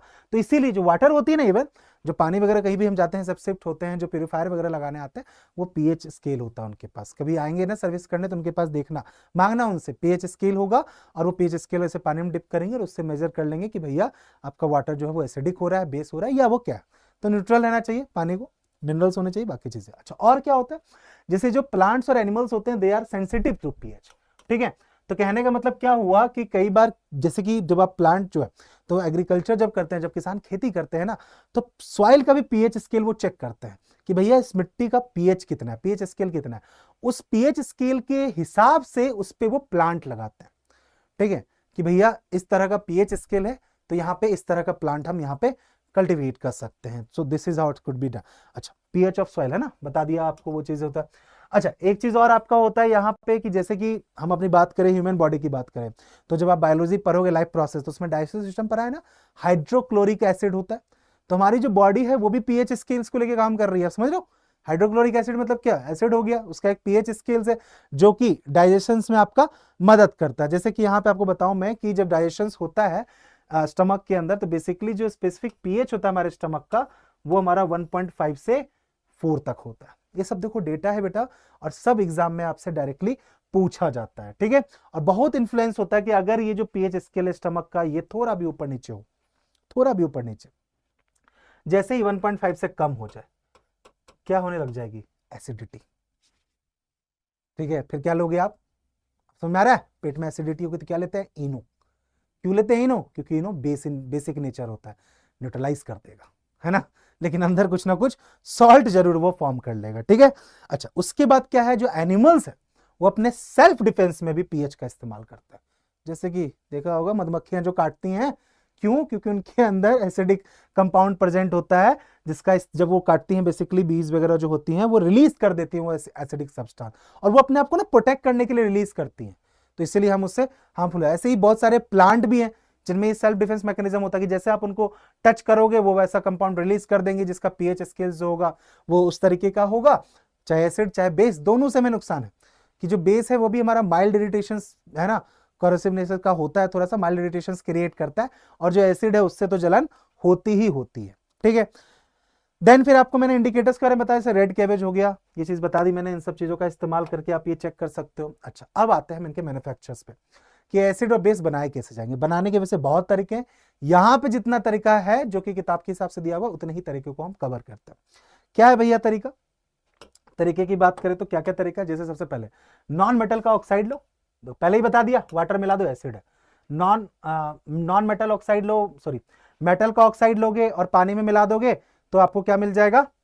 बेस मिल जाएगा। जैसे यहां देखो, मेटल प्लस वाटर, बेस और अल्कली प्लस हाइड्रोजन, दिख रहा है आपको? मेटेलिक ऑक्साइड लो, पानी में मिला दो तो अल्कली, वही बेस है, ध्यान रहे। अल्कली उसको बार बार कह रहे हैं क्योंकि जो बेसिक सोल्यूशन जो वाटर में डिसॉल्व होता है that is known as alkali solutions, ठीक है, ये चीज है आपका। अच्छा, और क्या तरीका है? जैसे हाइड्रोजन और हैलोजन, ये आपका एग्जाम में नहीं आता, बट मैं आपको बता दूं, बेसिकली एक केटायन एक एनायन है, दोनों को कंबाइन कर देंगे आप तो आपका एसिड बन जाएगा, ठीक है। हाइड्रोजन और halogen, hello family, periodic classification chapter है नहीं ना, वरना मैं पढ़ाता आपको वहां पे हैलोजन फैमिली, ठीक है। उस हैलोजन फैमिली में आपका क्लोरीन भी आता है, फ्लोरीन, क्लोरीन, ब्रोमीन, आयोडीन, ठीक है, वो आपकी हैलोजन फैमिली के पार्ट है, तो उनको आप हाइड्रोजन के साथ मिला दो तो जो चीज बनेगी वो आपके एसिड होगी, ठीक है। यहाँ पे सिर्फ क्लोरीन का एग्जांपल दिया है, आयोडीन भी होता है, ब्रोमीन भी होता है, फ्लोरीन भी होता है, उनका इस्तेमाल किया जाता है। तो ये आपका प्रिपरेशन है किसका? एसिड एंड बेस का। अब आते हैं हम लास्ट टॉपिक पे, दैट इज सॉल्ट। बहुत इंपॉर्टेंट है बच्चे, डायरेक्ट क्वेश्चन, डायरेक्ट क्वेश्चन है इस टॉपिक से, और पता है क्या आने वाला है इससे? इससे आएगा आपको सबसे ज्यादा, मुझे जो लगता है प्री बोर्ड में, सोडियम हाइड्रोक्साइड सबसे पहला। इसमें आपको क्या क्या चीजें पूछी जाती है, ध्यान रखना। प्रिपरेशन की वो चीज कैसे बनी, उसका जनरल नेम क्या है, केमिकल नेम क्या है, केमिकल फॉर्मूला क्या है, ठीक है। फिर उसके बाद उनके यूजेस क्या है, बस यही चीज है जितनी किताब में दी गई है, टू द पॉइंट मैं आपको बता देता हूं। सोडियम हाइड्रोक्साइड, या भैया मैं कह दूं इसको NaOH, भैया सोडियम हमारा Na हो गया, हाइड्रोक्साइड हमारा OH हो गया, है ना, सोडियम हाइड्रोक्साइड, बेसी तो है। कैसे बनता है? प्रोसेस है जिसको हम कोर अल्कली प्रोसेस कहते हैं, ये भी पूछ लिया जाता है। अभी कोर अल्कली प्रोसेस क्या है? इसमें ना एक ब्राइन वाटर सॉल्यूशन होता है और उसमें से बिजली पास करवाएंगे। अब बोलोगे ले भैया अब ये ब्राइन वाटर क्या है? अरे नमक का पानी, हाँ, जनरल नमक, घर का नमक पानी में मिला दो, उसी को ब्राइन वाटर कहते हैं। अब देख रहे हो, तो भैया नमक पानी का घोल ही कह देते, नहीं, ब्राइन वाटर कहना है इनको। तो ध्यान रखिएगा, एग्जाम में आता है ब्राइन वाटर सॉल्यूशंस, ठीक है। तो आपको क्या करना है, देखो इलेक्ट्रोलाइसिस ऑफ ब्राइन, तो ब्राइन बेसिकली क्या है? नमक का पानी लिया, अब उसमें इलेक्ट्रोलाइसिस कराएंगे, यानी नमक के पानी में आप क्या करोगे? एक कैथोड डालोगे, एक एनोड डालोगे, कैथोड एनोड डिप करके आप सर्किट कंप्लीट करोगे और उससे इलेक्ट्रिसिटी पास कराओगे। अब यहाँ पे क्या होगा? जो इलेक्ट्रोड्स होंगे वो रिलीज करेंगे। कैसे रिलीज करेंगे? जो एनोड है वो Cl2 को रिलीज करेगा, और जो कैथोड है वो आपका H2 को रिलीज करेगा, और जो सोडियम हाइड्रोक्साइड है यानी NaOH वो कहां चला जाएगा? वो आपका सोल्यूशन में रह जाएगा, ठीक है। देखो जरा होगा क्या चीज को समझाता हूं मैं, ध्यान समझिएगा। ये देखो जरा, इलेक्ट्रोलाइट सॉल्यूशंस है ना। यहां पे क्या हुआ कि जो हमारा ये एनोड है पॉजिटिव, एनोड हमारा पॉजिटिव, ठीक है, इसने क्या किया? Cl2 को रिलीज कर दिया, ठीक है भैया। जो हमारा कैथोड है विच इज नेगेटिव, इसने H2 को रिलीज कर दिया, कोई दिक्कत नहीं। आप नोटिस करो, देखो यहां से आप क्या कर रहे हो, यहां से आप पानी डाल रहे हो, यहां से आपने पानी डाला, ठीक है, सॉल्ट सॉल्यूशंस बन गया, ओके। यहां से डाला आपने NaCl, ओके, NaCl आपने डिप किया, ठीक है भैया। अब NaCl रिएक्शंस वगैरह होगी, इसने जो एनोड है उसने Cl2 रिलीज कर दिया, कैथोड ने H2 रिलीज कर दिया, NaOH आपने इधर से निकाल लिया, अब बचा हुआ जो भी NaCl तो बचेगा नहीं वैसे, लेकिन फिर वो यहां से रिलीज हो गया। अब बात आती है कि क्लोरीन हाइड्रोजन जो हमें मिला, इसका करेंगे क्या? इनका इस्तेमाल करेंगे, क्लोरीन का इस्तेमाल करेंगे, क्या करने के लिए? वाटर को प्यूरिफाई करने के लिए, स्विमिंग पूल वगैरह को साफ करने के लिए ना क्लोरीन टैबलेट यूज की जाती है, ठीक है। हाइड्रोजन है उसका आप अलग तरीके से इस्तेमाल कर लोगे, सोडियम हाइड्रोक्साइड है उसका इस्तेमाल अभी दिखाता हूं आपको, आगे चल के होने वाला उससे और चीजें बनाई जाएगी। नेक्स्ट आता है हमारा ब्लीचिंग पाउडर। आपने कभी देखा हो कि नगर पालिका या जो म्यूनिसपैलिटीज वाले होते हैं जब सफाई करते हैं ना, तो एक सफेद रंग का पाउडर है जो वो नालियों और इस तरह की गंदगियों के आसपास है ना छिड़क देते हैं, इस तरह से स्प्लिट आउट कर देते हैं। या कभी कभी आप बस स्टैंड या रेलवे स्टेशन जाओगे, वहां का पानी पियोगे तो आपको एक अजीब सा टेस्ट आता है, क्योंकि उसके अंदर यही वो चीज मिलाते हैं, ब्लीचिंग पाउडर। आप बोलोगे हे भगवान, केमिकल कंपाउंड मिला रहे पानी में, क्योंकि ये ब्लीचिंग पाउडर हेल्प करता है वाटर को प्यूरिफाई करने में। नो डाउट उसका टेस्ट तो बेकार करता ही है, बट वाटर को जो कहते हैं प्यूरिफाई करने का काम करता है। साथ ही साथ गंदगी वगैरह होती है तो उसका भी इस्तेमाल कर लेते हैं हम, ब्लीचिंग पाउडर जो डिसइंफेक्ट का काम करता है। केमिकल प्रॉपर्टी, सबसे पहले फॉर्मूला की बात करें, ये रहा फॉर्मूला इसका, बहुत इंपॉर्टेंट है। कैल्शियम, ध्यान समझिएगा बच्चे, कैल्शियम ऑक्सीक्लोराइड, कैल्शियम ऑक्सीक्लोराइड, ठीक है। This is the CaOCl(2), this is the formula of bleaching powder, ठीक है। इंडस्ट्रियल यूज क्या है? एज अ ब्लीचिंग एजेंट, मैंने बता दिया। टेक्सटाइल इंडस्ट्रीज में इस्तेमाल होता है, व्हाइटनिंग फैब्रिक्स के लिए इस्तेमाल होता है, ऑक्सीडाइजिंग एजेंट की तरह इसका इस्तेमाल होता है। ऑक्सीडाइजिंग एजेंट याद है ना, वो कंपाउंड जो ऑक्सीडेशन कराने में मदद करेगा। पहला चैप्टर नहीं पता तो कोई बात नहीं, पहला चैप्टर का कराऊंगा, रैपिड डिवीजन वगैरह में सब चीज कवर करूंगा। देन फिर ये बनाया कैसे जाता है, ये बहुत इंपॉर्टेंट।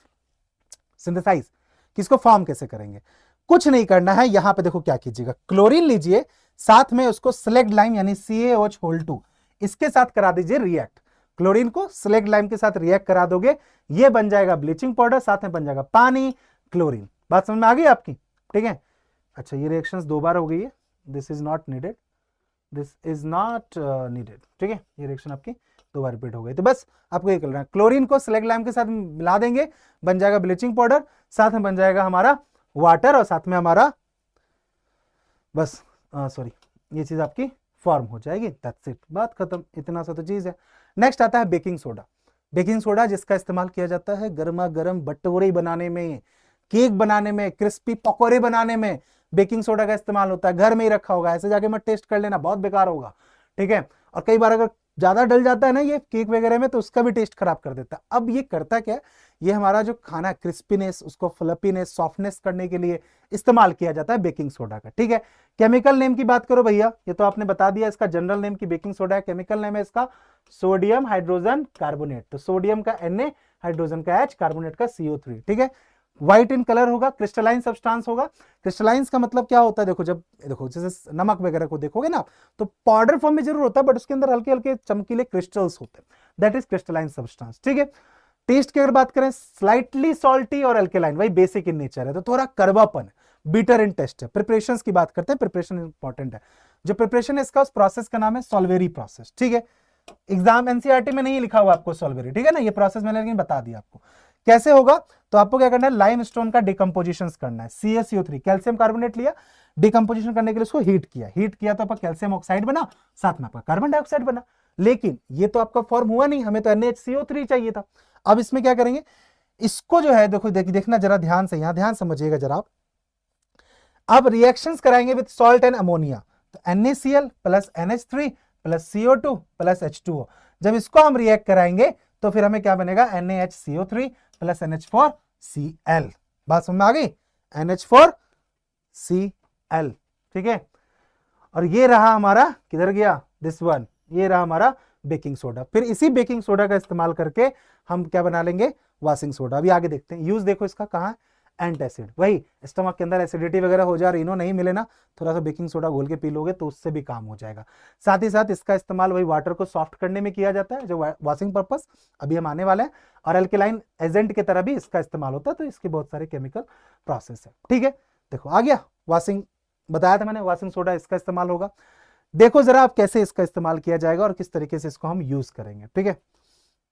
नाउ कि जो आपका ये NaHCO3 सोडियम हाइड्रोजन कार्बोनेट, ठीक है, बेकिंग सोडा का ही इस्तेमाल करके बनाया जाएगा आपका वॉशिंग सोडा। इस्तेमाल होगा इसका ग्लास में, सोप में, पेपर इंडस्ट्रीज के अंदर, और वाटर को सॉफ्ट करने के अंदर, ठीक है।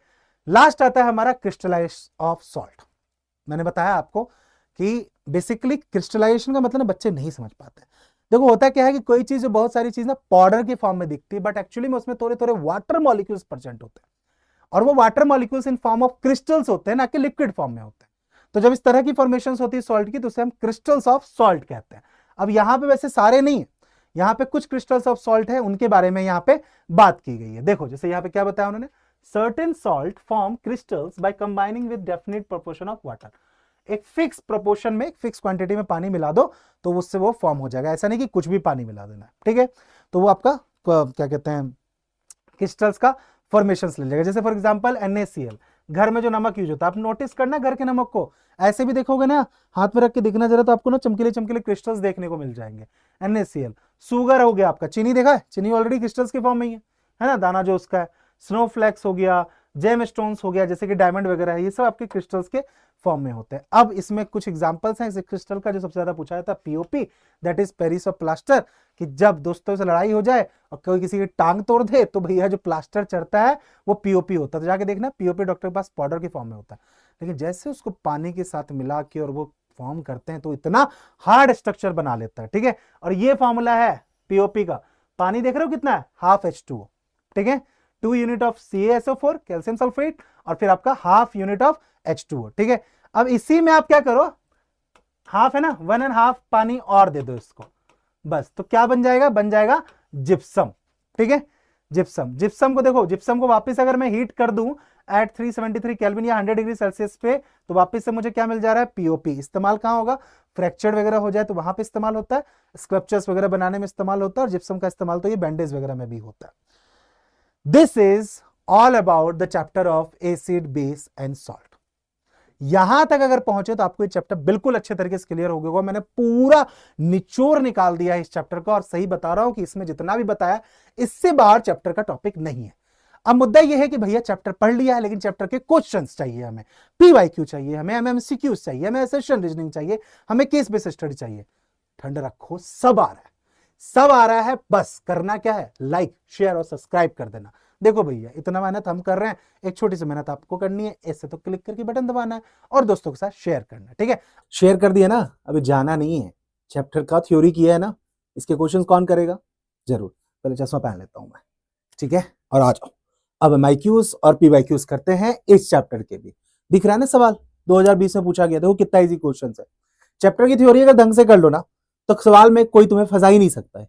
किसी की हिम्मत नहीं है कि तुम्हें कहीं से किधर से कुछ भी पूछे और तुम फंस जाओ। देखो क्या है सवाल पहला, what is the pH range of acidic solution. बोलो सर ऐसा सवाल एग्जाम में आ जाए तो दाएं हाथ का खेल है ये तो, बाएं नहीं दाएं हाथ का खेल है सर। 0 से लेके 7 तक इस रेंज में अगर कोई भी चीज है तो आपका एसिडिक सोल्यूशन है, 7 न्यूट्रल है। 7 से 14 की रेंज में जाएंगे तो फिर आपका बेसिक सोल्यूशन हो जाएगा। बहुत बढ़िया बात है। और देखो फिर क्या पूछा है सवाल 2019 में, name the acid present in vinegar. Again chapter में आपने जो विनेगर के बारे में पढ़ा, विनेगर वही जो आपका प्याज सुने ना रेस्टोरेंट में मिलते हैं बड़े विनेगर ऑनियन, सिरका वाले प्याज, टेस्टी टेस्टी, उस विनेगर के बारे में। तो भैया वो विनेगर क्या है, कौन सा एसिड है भैया, वो एसिड है आपका एसिटिक एसिड। कौन सा एसिड, एसिटिक एसिड। अगर मैं इसके फॉर्मूला की बात करूं, which is CH3COOH, this is acetic acid, okay. और इस पे आपका सवाल बनते ही बनते हैं, आपसे पूछा जाता है general name of any compound या फिर उसका केमिकल नेम बताओ, कहां पे इस्तेमाल किया जाता है, इस तरह के क्वेश्चंस, ठीक है।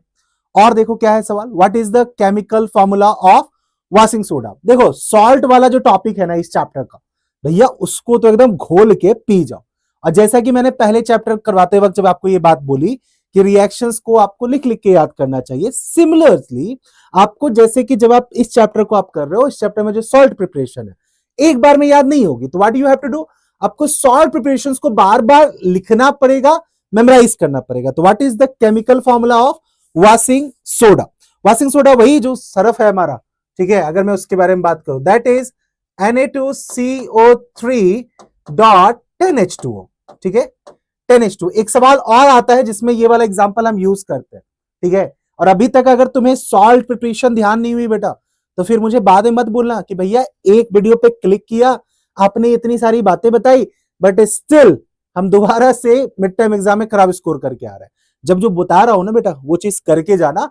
मिड टर्म, प्री बोर्ड और बोर्ड हर जगह चीजें रिपीट होती हुई दिखेंगी आपको, ठीक है, इतना मुश्किल नहीं है केमिस्ट्री। अच्छा फिर देखो 2021 में पूछा गया ये सवाल, which gas is evolved when dilute HCl react with sodium carbonate, है ना, यानी कि देखो ये एसिड है और ये रिएक्ट कर रहा है सोडियम कार्बोनेट यानी मेटल कार्बोनेट के साथ। अब आपको पता होना चाहिए चैप्टर जब हमने किया कि भैया एसिड अगर मेटल कार्बोनेट के साथ रिएक्ट करता है तो भाई साहब वो क्या जनरेट करता है, कार्बन डाइऑक्साइड, यानी कि CO2। ये वाली जो गैस है वो आपका वो जनरेट करता है, दिस इज कार्बन डाइऑक्साइड। अब इसके फॉर्मूला भी आपसे पूछ सकते हैं कि भैया इसका रिएक्शंस पूरा लिख के दिखाओ। तो मैं अगर इसके रिएक्शंस की बात करूं, दिस इज Na2CO3, ठीक है ना, सोडियम कार्बोनेट, और इसको आपने रिएक्ट कराया किसके साथ, हाइड्रोक्लोरिक एसिड के साथ, विच इज HCl, ठीक है। तो भैया यहां पे जनरेट हो जाएगा आपका NaCl, कॉमन सॉल्ट, प्लस आपका जनरेट होगा CO2 कार्बन डाइऑक्साइड, अब प्लस आपका जनरेट होगा वाटर विच इज H2O, ठीक है। तो हमसे गैस के बारे में पूछा था। और देखो एक चीज मैं कई बार बताता हूं कि जब भी आपको कार्बोनेट दिखे, कार्बोनेट अपना CO3 है, और यहां पे अगर सवाल पूछा जाए कार्बोनेट के साथ कि कौन सी गैस इवॉल्व हो रही है, तो maximum time it's CO2, maximum time बता रहा हूं मैं, ठीक है। तो इसको 100% मान के नहीं चलिएगा, लेकिन अभी तक आपके 10th क्लास में जितना पोर्शन है वहां पे आप CO2 पे क्लिक कर देना, टाइम बच जाएगा। फिर देखो 2018 में पूछा गया सवाल, 2018 में, what is the nature of toothpaste, acidic और बेसिक। टॉपिक बताओ, ये टॉपिक है आपका पीएच इन एवरीडे लाइफ से। देखो कि टूथपेस्ट एसिडिक है या बेसिक है, क्या आपके टूथपेस्ट में नमक है, नमक का पता हो ना हो, बट भैया मेरा टूथपेस्ट जो है वो बेसिक इन नेचर है। लेकिन अब देखो जो आप कहते हो ना कि नंबर पूरे क्यों नहीं आए, यहां पे उन्होंने आपसे ये भी पूछा है व्हाई, क्यों बेसिक है टूथपेस्ट आपका, उसके पीछे की कहानी बताओ। अब उसके पीछे की कहानी के लिए आपको साइंटिफिकली बताना पड़ेगा। तो आपको पता होना चाहिए कि हमारे माउथ के अंदर क्या होते हैं, बेसिकली बैक्टीरिया होते हैं, ओके।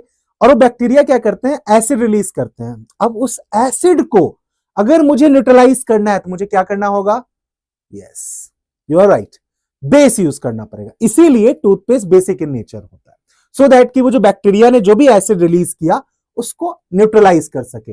अब जब आप ये वाली बात लिखते हो ना, तो ही आपको भाई साहब नंबर मिलते हैं पूरे। वैसे ये 1 मार्कर क्वेश्चंस नहीं लग रहा मुझे, वैसे 2018 में पूछ लिया गया, क्योंकि अगर मैं सही बताऊं तो इसमें 2 सवाल है।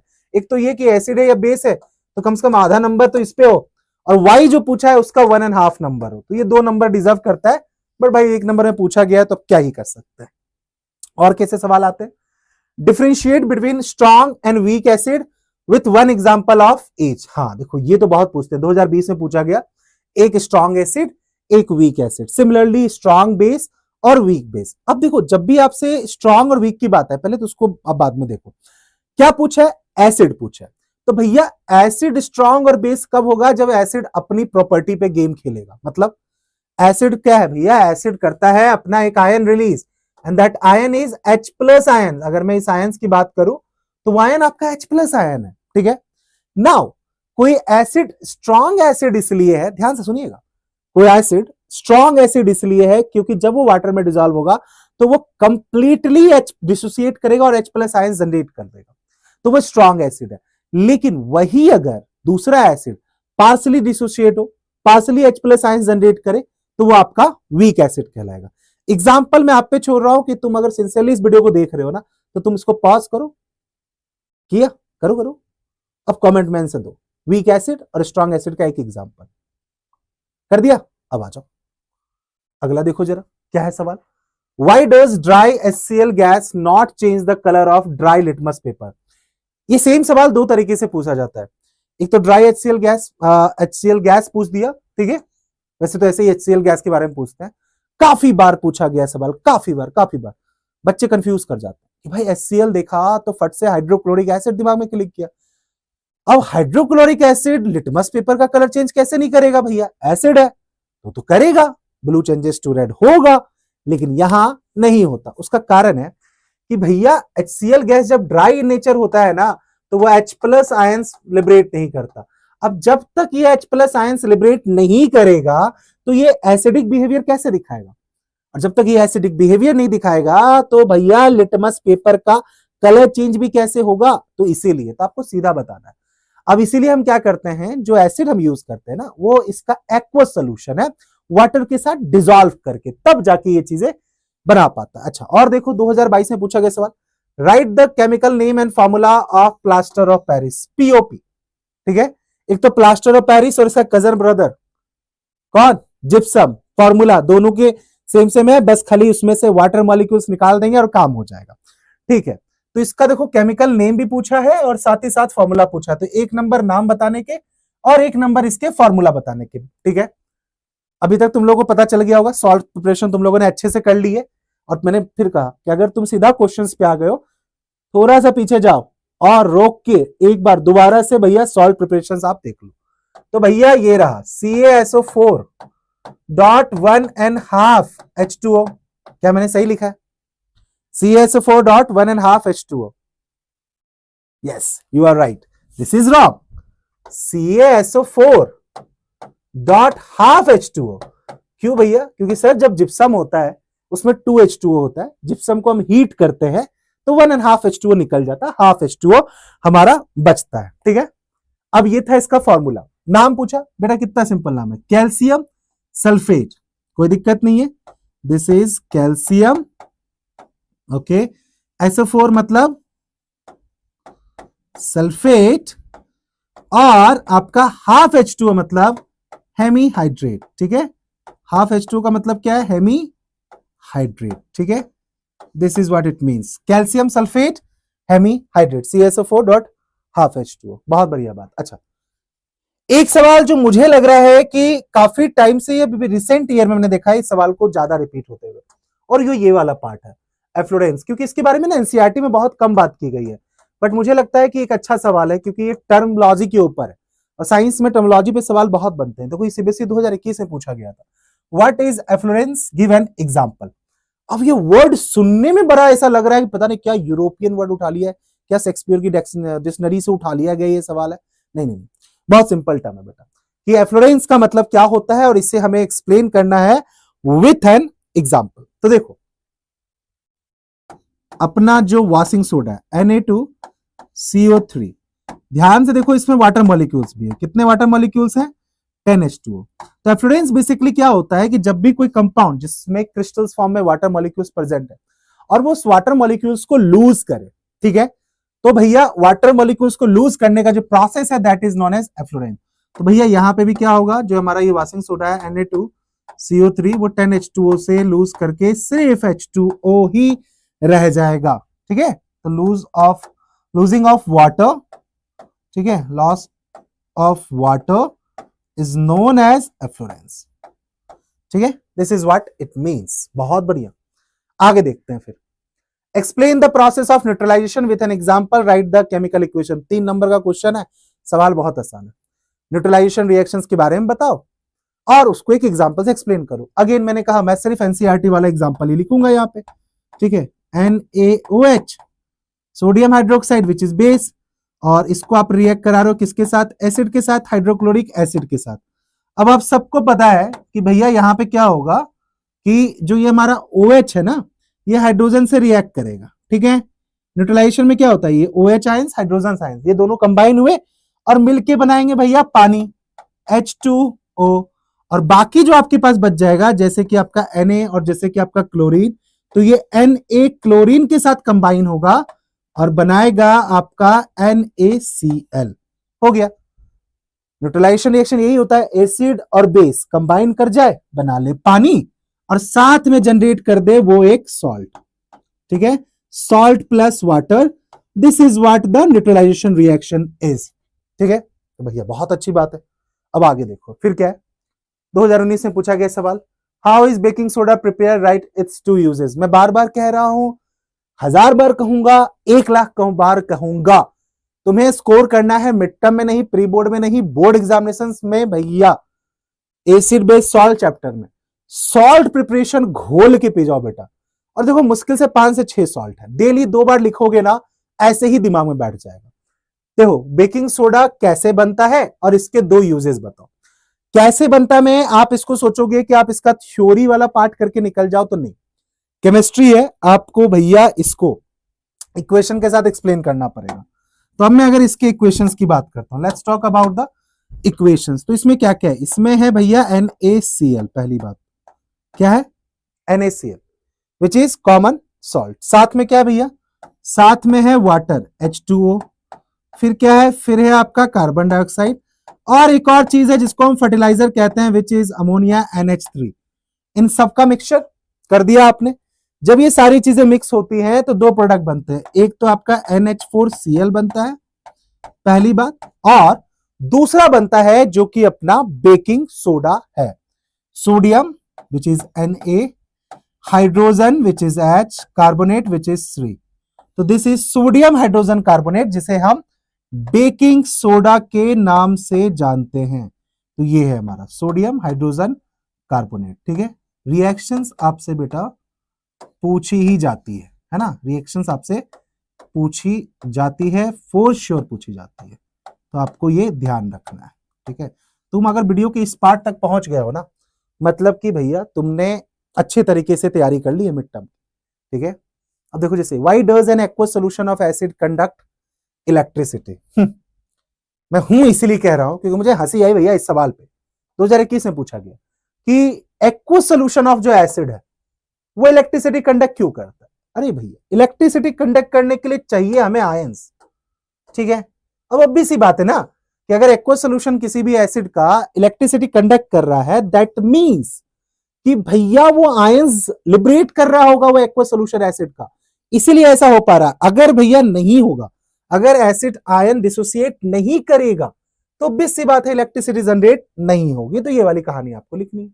फिर देखो जैसे 2020 में क्या पूछा, हाउ इज NaOH प्रिपेयर्ड। फिर से देख रहे हो, पहला ही सॉल्ट प्रिपरेशंस में आप जाओगे तो सोडियम हाइड्रोक्साइड के बारे में, राइट द रिएक्शंस इन्वॉल्व, कि बताओ NaOH कैसे प्रिपेयर करते हो। आप सबको पता है कि NaOH को प्रिपेयर करने का तरीका है नमक का पानी, जिसका chemical name brine water solution है, उसमें इलेक्ट्रिसिटी पास करा देंगे, अपने आप वहां पे इलेक्ट्रोलाइसिस होगा, इलेक्ट्रोलाइसिस होगा तो आपका NaOH आपको बनता हुआ दिखेगा।